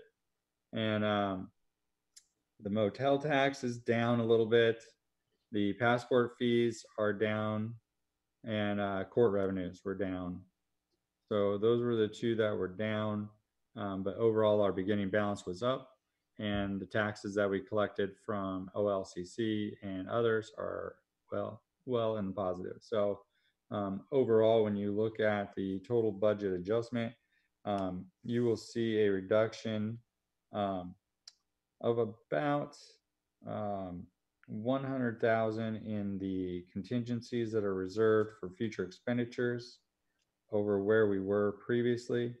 And that is going to be primarily due to some major expenditures in engineering, planning services, and those sort of things that we had, as well as some budget line items.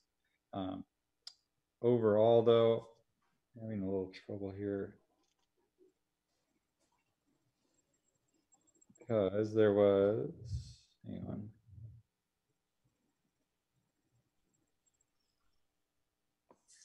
I'm having a little trouble. Oh, here it is. So essentially, if you look at the reserved for future expenditures line items under about 3/4 of the way down to the bottom. Ronnie, can you scroll down for me a little bit?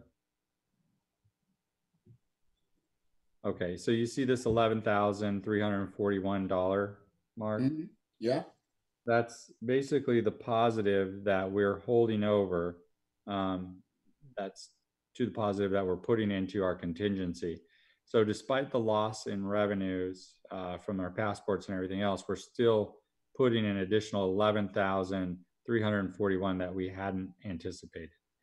The big kick and loss is for the TDT fund, and that's what you see down below. And that's why you will see the reduction of the 100,000, and that's because 131st Street was originally budgeted at 1.3 million, and it actually went closer to 1.39 million. Mm-hmm. Yeah, 100,000 being pulled out of the TDT fund, and that therefore that's your. Is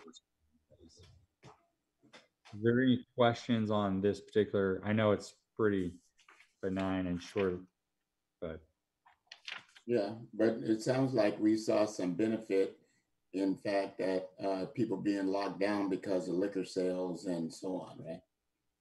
Yes, we did. It was an increase in consumption. Yeah, there was an increase of 110,000 over what we had budgeted.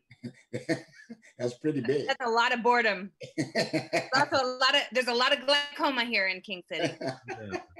Yeah, so that was pretty impressive. We were all kind of mildly very pleased seeing that number roll in.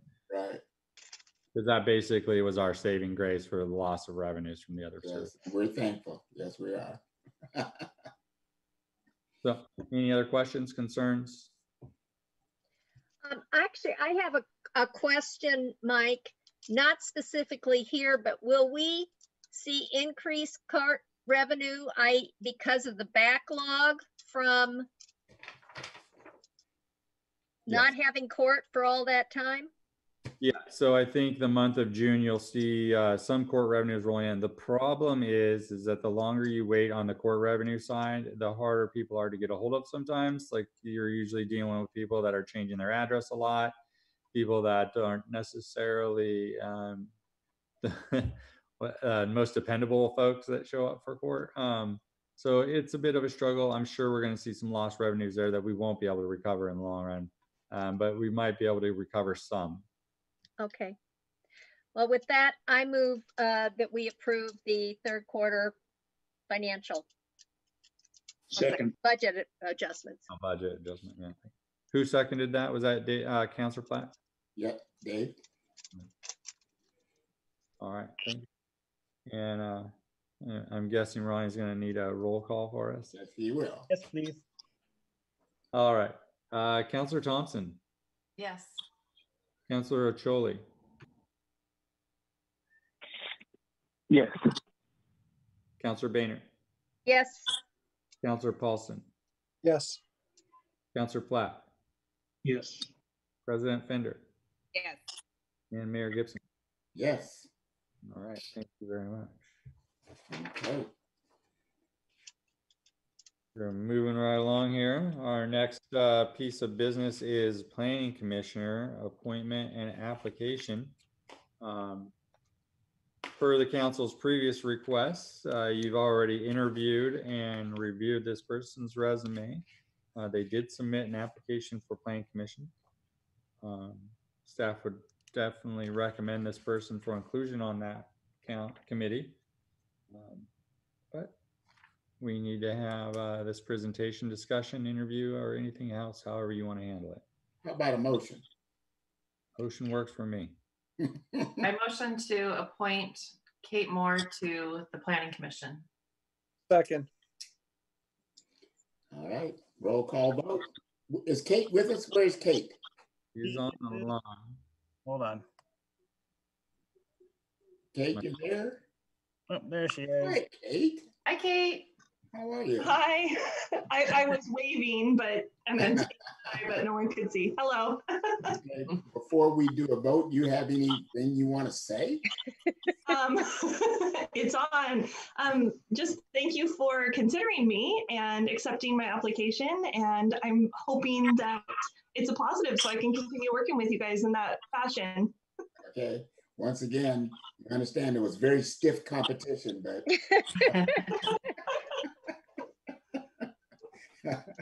okay, we're ready to vote. All right, so we have a motion. Second, roll call here. Councillor Platt. Yes. Councillor Paulson. Yes. Councillor Boehner. Yes. Councillor Ocholi. Yes. Councillor Thompson. Yes.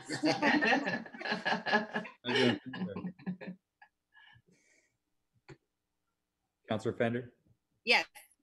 Were you waiting on me? Sorry. I was just giggling at the funny Councillor Thompson comment. Mayor Gibson. Yes. All right. So unanimous appointment. Congratulations, Commissioner. Congratulations, Kate. Welcome aboard. Yay, Congratulations. You've Thanks, already done a everyone. lot I to appreciate support. it. You've already done a lot to help us out, and much appreciated. Thank you. Okay. The final element of today's agenda here, or piece of it, is the RFP for master planning work. We had a committee of 7 individuals formed. It consisted of our city planner, our city attorney, a member at large, a planning commissioner, the mayor, myself, representative from Metro, and we kind of went through and evaluated the plans. We had 3 solid applicants. The 3 solid applicants were 3J Consulting, OTAC, and Ferganisi and Associates. All 3 were viable candidates. All 3 had great proposals that were presented. It was neck and neck race between 2 of those after the first round of evaluations. And actually, the way that the point totals had came out originally, we had 2 first place votes for Ferganisi, 3 first place votes for 3J, and 1 first place vote for OTAC. What that ended up doing was it was a number, it was kind of an interesting number game because the numbers swapped. OTAC was the raw point leader after the first round because they were unanimously a number 2 candidate. Whereas a good portion of the group had 3J first and another portion of the group had Ferganisi first. So after we did the raw score and evaluations, we dropped Ferganisi and Associates out because they were the lowest of the 3 for point totals. And we interviewed OTAC and 3J Consulting. They were presented with a series of interview questions, a couple that they had to present, a written correspondence regarding, and about 4 or 5 other questions that they answered in interview roundtable. Of these, this is where I think 3J kind of stole the show. I think they were neck and neck, either or.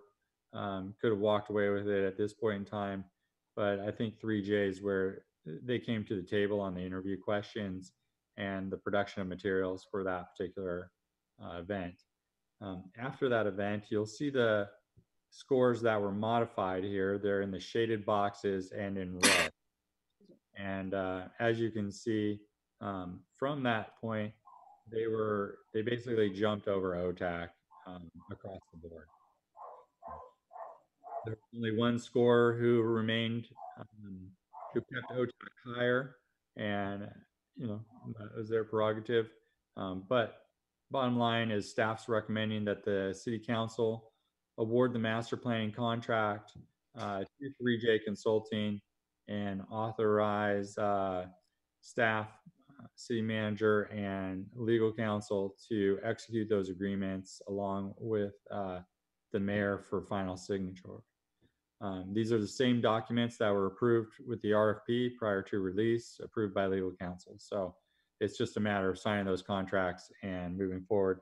The other component of that is an IGA with Metro Intergovernmental Agreement that has already been presented to the council as well for authorization, but we are waiting on the identification of a neutral third party that we could both support. So after much consultation, back and forth, trying to identify a neutral third party, we're trying to get to Washington County to be that neutral third party that we can all get behind. And that's just in case there's some sort of disagreement in the process for the planning and how it needs to be. Then Washington County chimes in on that. So what we're asking the council to do is authorize the mayor and city manager to execute contract agreements with 3J Consulting and the intergovernmental agreement with Metro to get this master planning effort underway. I move that the council authorize the mayor and city manager to execute the contracts with 3J planning and the agreement with Metro. I'll second.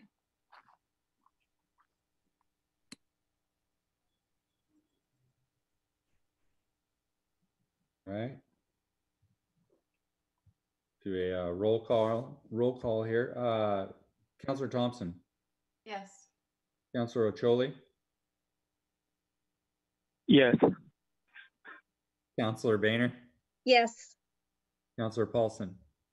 Yes. Councilor Platt. Yes.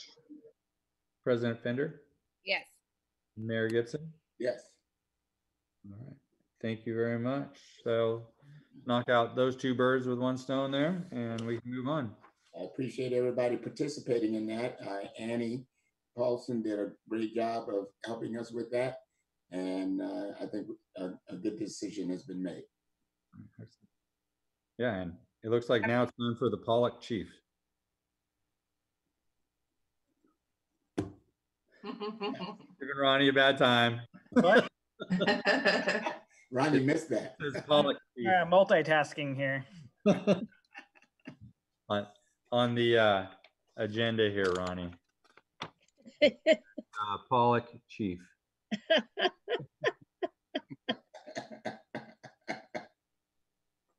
And it says sit manager. I guess I. Sit manager, sit. Yeah, that's right. Okay, so do we have any report outs? Is it my turn? It is your turn. Hi, I've got very little today, but so we have an upcoming personnel change. We're losing Officer Cody Everett. He's moving out of state. His last day will be July 4th. With that move, that also will test our new fiscal overtime budget. We got about 200 plus hours we're going to have to cover until Officer Dean's back from military leave. So when is that supposed to happen? A little extra stress on the officers coming up in the next 2 months. When is Dean due back? I'm sorry? When is Officer Dean due back? October. We're no, actually September, so it sounds like now. Okay, all right. So get him back a little bit quicker. Where's Cody moving to? Tennessee. Bummer. and stuff. So we got that change coming. I don't know if I mentioned it in the last meeting, but you know, basically with his departure and all the dust hasn't settled over the TriMet stuff, I pulled us out of that IGA with them to offer a position over there. So that's something that I'm not comfortable with at all right now, just because they're, I think Portland's removing their leadership out of TriMet. Maybe June 25th is the date I heard, like real quick next week. Mm-hmm. And so that's something that we did there. So we're going to be short for a while. And, you know, hopefully we get Jeremy back, help maybe fill some gaps, but be a little bit of Brian and I working, which you don't want, but I'll be out there. But, you know, so it's just, that's where we're at. And what's, I'm escaping me, what's the other officer's name that is not full-time yet? Jeremy Pollard, who does some of our IT work.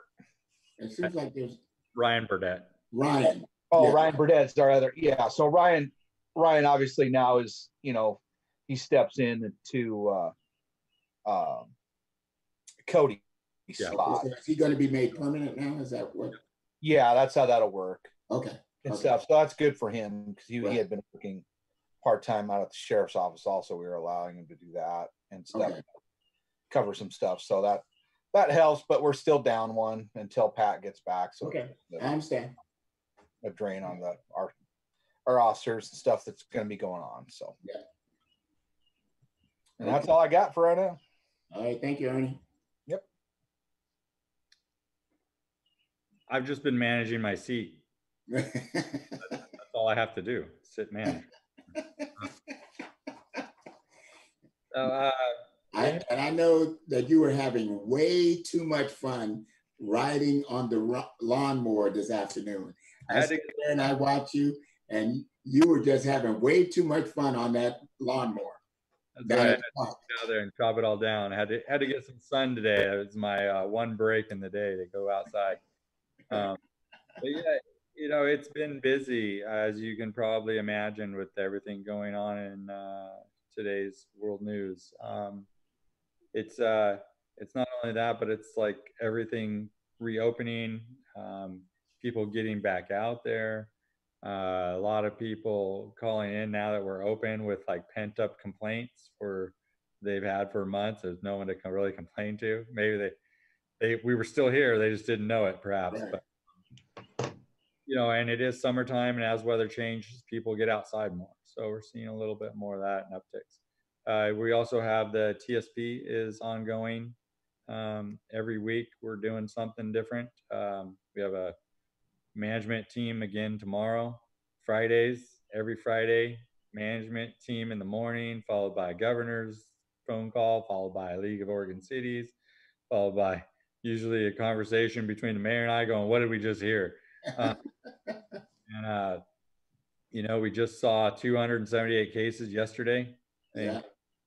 Thank you, church over there in Union County. Yeah. I got to add something on that. But not on the church. But I sent it to Ronnie and Mike, but the governor just came down with a new order that's going to take effect June 24th. And in our county, Washington County, starting indoor public places, mandatory masks. Yes, I just heard that. Yeah, and it's the right thing to do. I'm all for it. It's going to be some challenges, that's for sure. And I think what's more challenging is keeping up with everything coming out. And yes. Mayor, you mentioned it earlier as well. Like, we are in meetings every day, all day. Yep. I get out of here, I go home, I jump on another meeting. Right. You know, so even if I'm not here in the office, I'm on a Zoom call till 5, 6 o'clock at night every day. Right. And it's exhausting. It is because you're really not having an opportunity to shut down, you know, and that's a problem, you know. So I hope at some point that we can start backing away from some of these Zoom meetings and not do them on a weekly basis. You know, I'm all for information. I'm all for staying on top, but it's a grind. It really is, you know, to be involved in so many of them. You know, my calendar all week is full, you know, so, but I know it's necessary at this time, but I'm looking for it to start toning down some. Right. And the last thing I'm going to talk about is the Paycheck Protection Program and the CARES Act. Washington County was awarded $250 million to disperse funds. We are a small city. Since we didn't do the grant program because we don't have $1 million like Tigard or some of these other folks that wanted to do $100 or $1 million disbursements all the time. What they are offering is about a $75,000 chunk of change for us to pass out to our businesses in the shape of like a $3,000 grant. The problem with that, of course, is we have to administer it, right? Right. We can do that. We can also, but we have the potential to add to that as well out of our contingency if we want to take 25,000 or so and add to that to make it an even 100. But I mean, I would play it by ear and see how many businesses actually would need this before we go down that path. But the other option is we can also team with Washington County to help us administer it. Right. So this is coming out of their COVID-19 Recovery Act and those sort of things. So I'll keep you as up to speed on that as I can. Like I mentioned, it is a lot of information coming out, and you know, I don't have all the time in the world to read every document that comes out of the governor's office and comes out of Washington County and comes out of OHA and comes out of, you know, every city around here, as well as keep up with the 99W outlook for the review coming out here, the TSP, the master plan documents. It's a lot. Yeah. With that conversation about the CARES funding, did they give you any indication of when those funds would be available? I think they're getting ready to shoot it out. At least that was my impression, but I didn't hear a date. Yeah, I didn't hear a date either, but I think they're getting ready to pull the trigger on that. And I think they're looking for us smaller cities to just give a little small lump sum and say, go forth and conquer. Just make sure you administer it properly and don't double dip. So that's the thing. They don't want you double dipping. If Washington County's already paid this business, then they don't want us paying them as well. Well, there's got to be a whole lot of communication going on, you know, that's for sure. Exactly. So then we have to expand that as well. Okay. All right, Mike. We'll try to find a way to get a break. Shauna, did you have a question? Well, my thought is if they're not allowed to double dip, then it seems like Washington County should absolutely be in charge of administering it, because otherwise the checks and balances are kind of loosey-goosey, right? Yeah, they'll definitely be in charge of administering it. Okay. But the thing that they're wondering about is who evaluates the applications and who determines who gets the money. So they're saying, okay, King City, you evaluate the applications and determine who's going to get the grant money. We'll manage the master list. So at least that's the way I understood it from John Southgate and the Washington County manager, Steve Rhodes. So is that something that we should take on as the council, or is that something that staff should take on? It's going to be a joint venture because we're going to have to bring the council in to evaluate the grant awards. Mike, will we? Oh, sorry.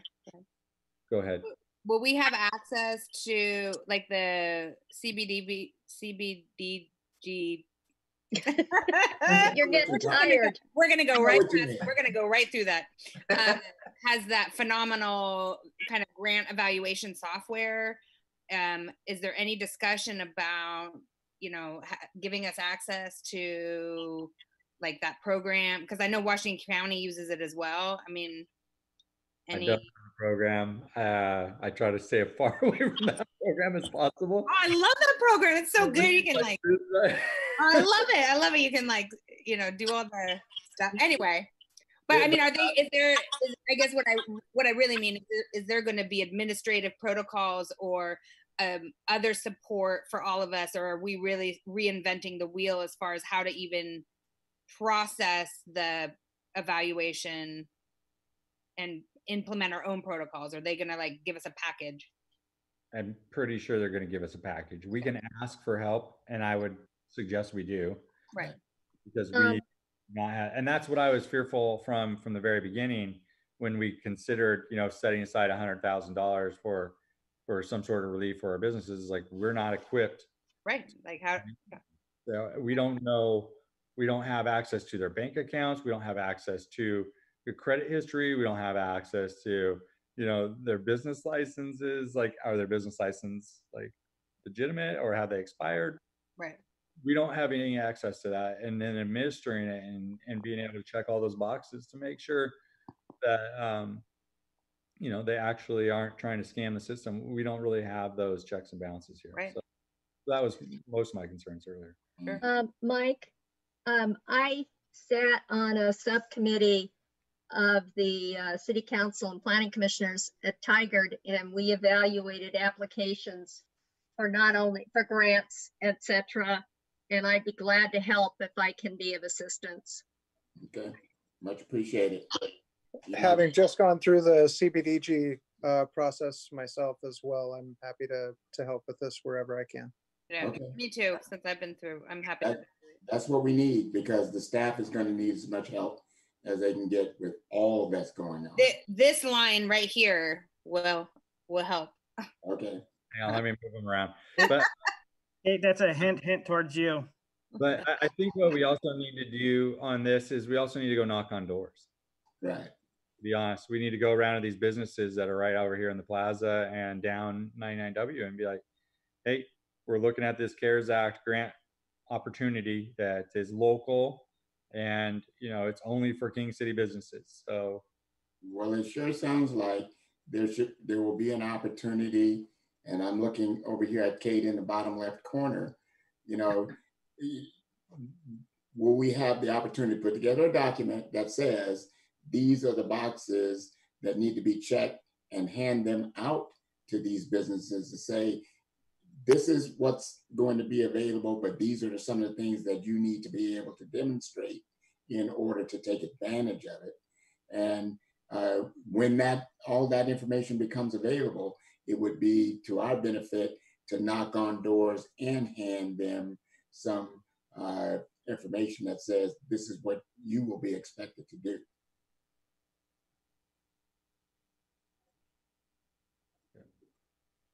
Okay. Yeah. So I know we're not there yet, but I think we're going to need that. Yeah. Okay, Mike, you have anything else? No. Okay. There's a lot going on, but you guys are still doing an absolutely wonderful job. Appreciate everything that you do. Thank you. Okay, anybody else have a report out? Gretchen, you're muted. Yeah, I just unmuted myself. I wanted to report that the Finance and Tax Committee completed its work and made a group of recommendations. I forwarded a copy to the mayor of that list. I will see that it gets out to people. The committee did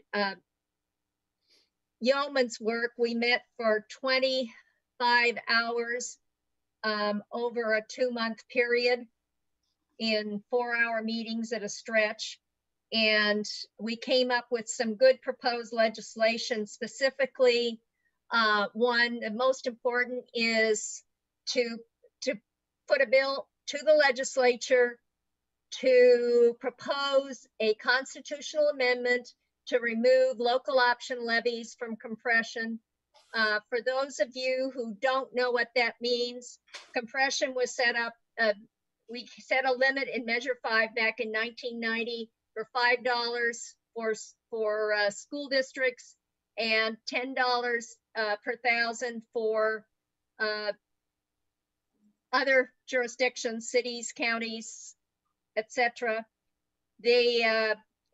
Many times we've had issues with tax rates having gotten to a point where there was too much. You went over that $15 limit, and so the taxes would be compressed down until it got below the limit for individual taxpayers. What is the problem is if taxpayers, for example, the taxpayers in our city voted for a local option levy for police. If we had a compression issue, 100% of the reduction would go away for 100% of the local option levy would go away before any reductions would occur to other tax levies. And this is unfair to all of the local jurisdictions, including King City, including the Tigard-Tualatin School District, who have actually lost 60% of their local option levy due to compression issues over the last decade. So what this proposal would do is that it would take local option levies out of the calculation for compression so that local jurisdictions would be able to maintain their local option levy funding. There's other issues on, but I wanted to focus on that one in this meeting tonight. All right, thank you, Gretchen, appreciate it. Anybody else have a report out?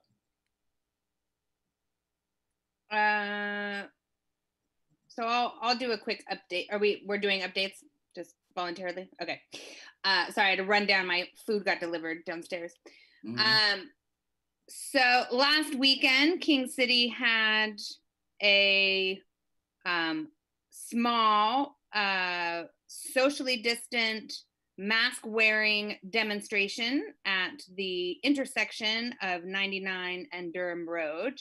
I participated along with my son, as did probably about 100 other people. Every single person that was there wore a mask. Every single group or individuals maintained kind of a 6-foot space between themselves and the next people over.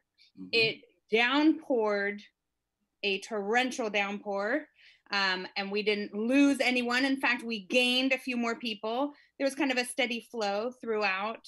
There were no issues. One woman reported that someone had yelled, "Go home," as they drove past, but for the most part, I didn't hear any other kind of issues.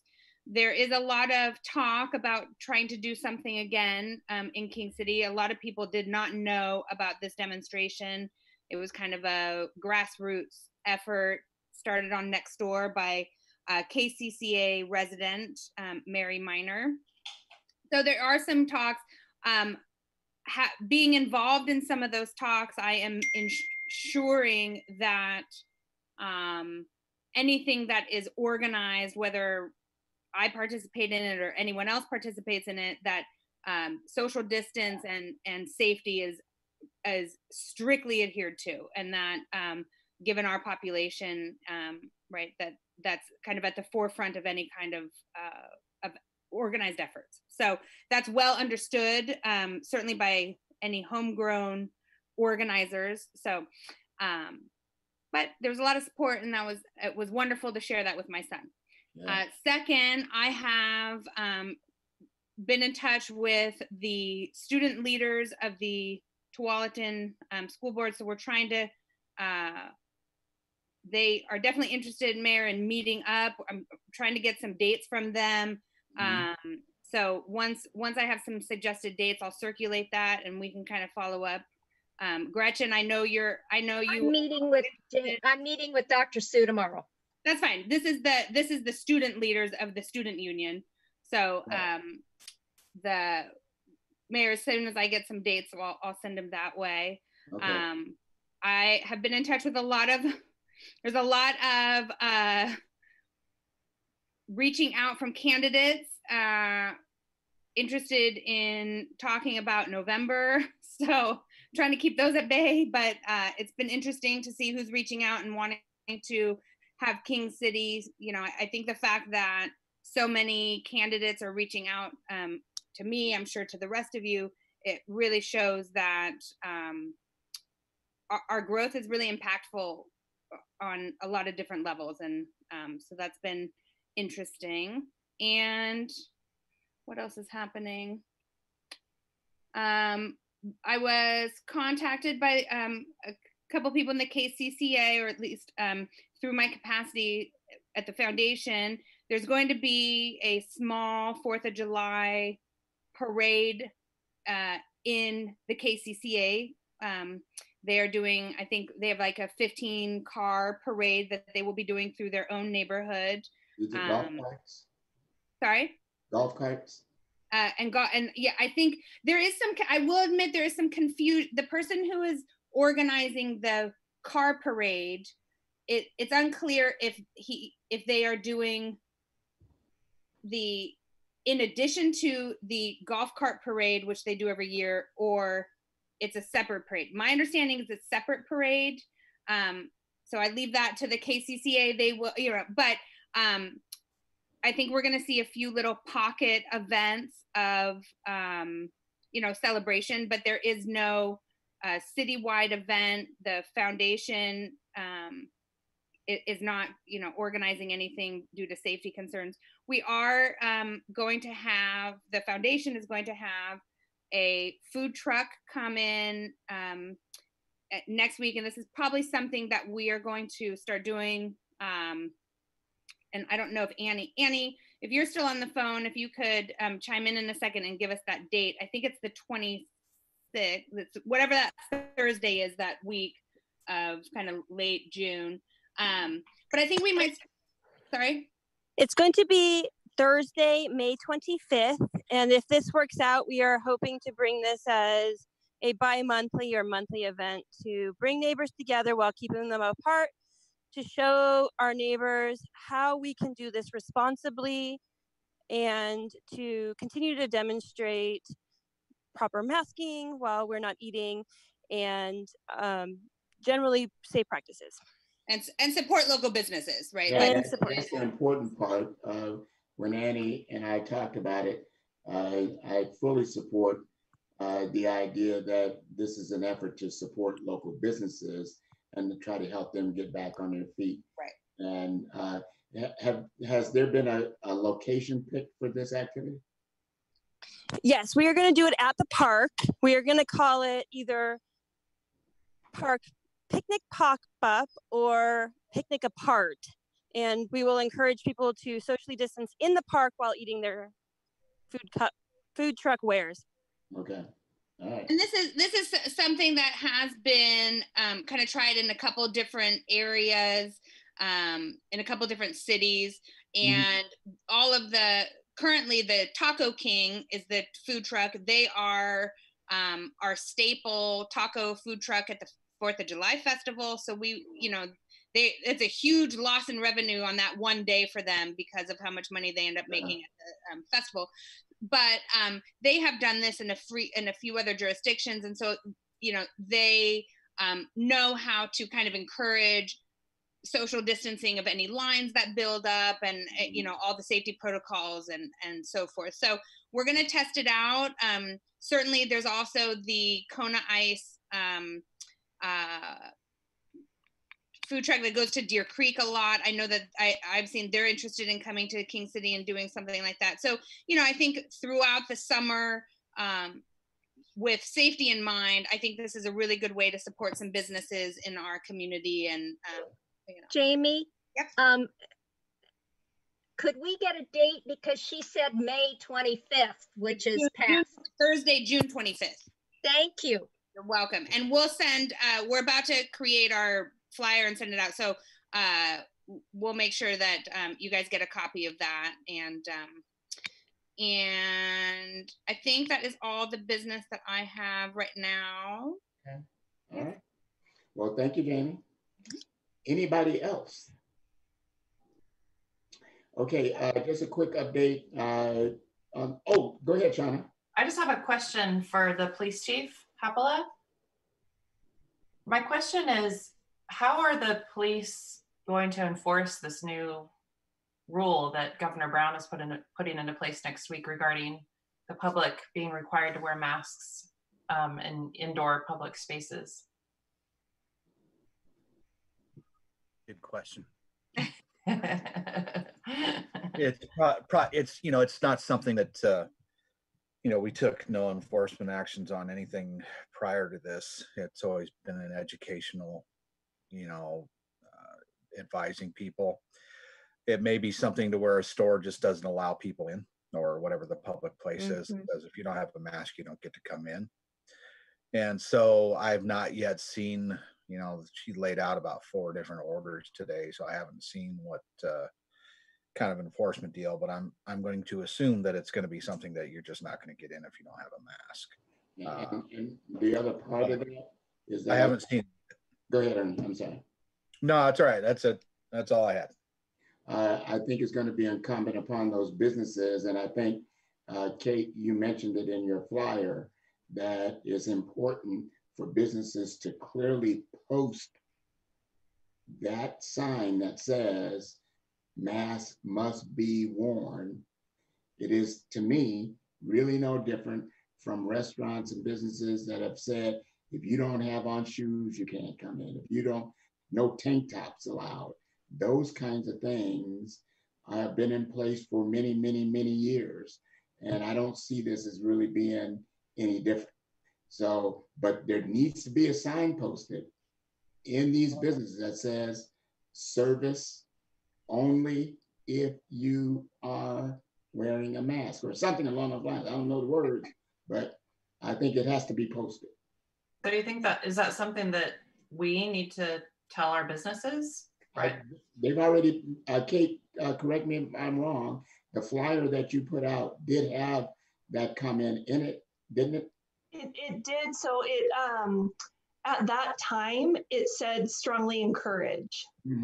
And so this is a little bit of a shift in a mandate from the governor, and it's only in public places too. So that would be like grocery stores, stores where you're not coming in by appointment. So I would think that places like our hair salons, I wouldn't necessarily, I mean, they're required to wear masks anyway. So I think the biggest shift for us will be the grocery outlet in McCann's.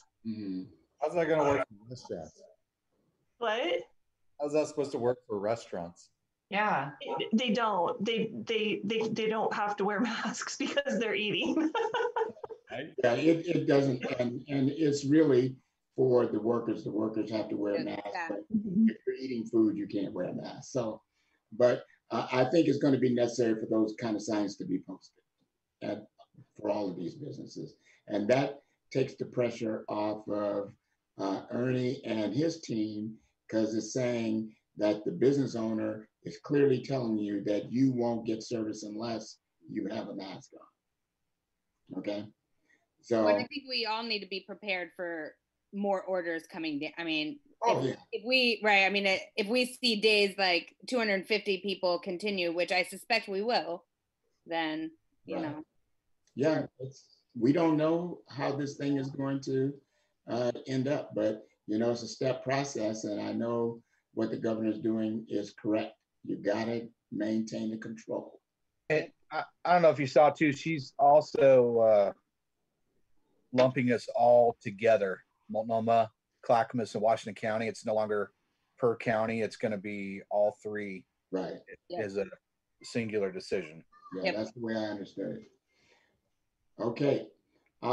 Just real quickly to piggyback on what Jamie brought up about the conversations with the schools. I met with Ben Bowman, a school board member, and also 2 leaders from Tiger High, the Black Student Union leader and the president of the overall student body. And as a result of that conversation, Ben made it clear to me that there were a lot of things that were going on within the school system in terms of racial discrimination, kids using the N-word and so on, and those kinds of things. Now, I know that the school board issued a letter to all parents about this activity that was going on. Jason Snyder and I had a conversation about it, and we have asked Ben Bowman to coordinate a meeting with Dr. Sue and the school board president with all of the mayors so that we can join forces to say that we are going to stand shoulder to shoulder in making sure that parents and students know that it's not just the school board, it's not just the teachers, it's also the mayors who stand against this kind of behavior, and that we will do everything we can as a unit to make it known that we are all looking for the same thing. We haven't had a meeting with Dr. Sue yet, but Ben is just coordinating that. I just got an email from him today. So I think the school board president's name is Maureen. Is that Yes. Maureen Wolf. Yes. And so Maureen, Dr. Sue, and Ben are going to meet, and they're going to try to create the dialogue that they're going to have with the mayors of Tiger, Tualatin, and us in King City, and I think Mayor Sherrado of Durham will participate in that as well. And then we will try to figure out what kind of joint effort we can start as a result of some of the things that's going on. So we'll be working on that. And then on the heels of that, Dr. Sue Reich is very encouraged about our desire to participate. The next thing is going to be how do we better educate? What are the things that we can do in the school system as elected officials and city leaders within the school system, kind of what you've been talking about, Gretchen, you know, what kind of educational opportunities will there be for us to participate with these kids to make sure that they know that we are all in and that we care, you know? So there's a lot going on. There's a lot that's going to happen. And I really think the opportunity is absolutely wonderful for the communities to come together to support the school system, the school board, in what they're trying to accomplish as well. So I think that's basically, Mike, we did have a presentation at the Zoom meeting for the WCCC, and we had a presentation from the DLCD on the House Bill 2001 and 2003. Yeah. And they did a presentation, and that document is now available, and I'll forward it to you, okay? Yeah. And it talked a lot about the kinds of things that they're trying to do in order to make changes to the zoning codes and all those kinds of things, yep. ADU requirements, but they've specifically talked also about parking. And so I asked the question, I said, well, when you talk about parking, what are you really referring to?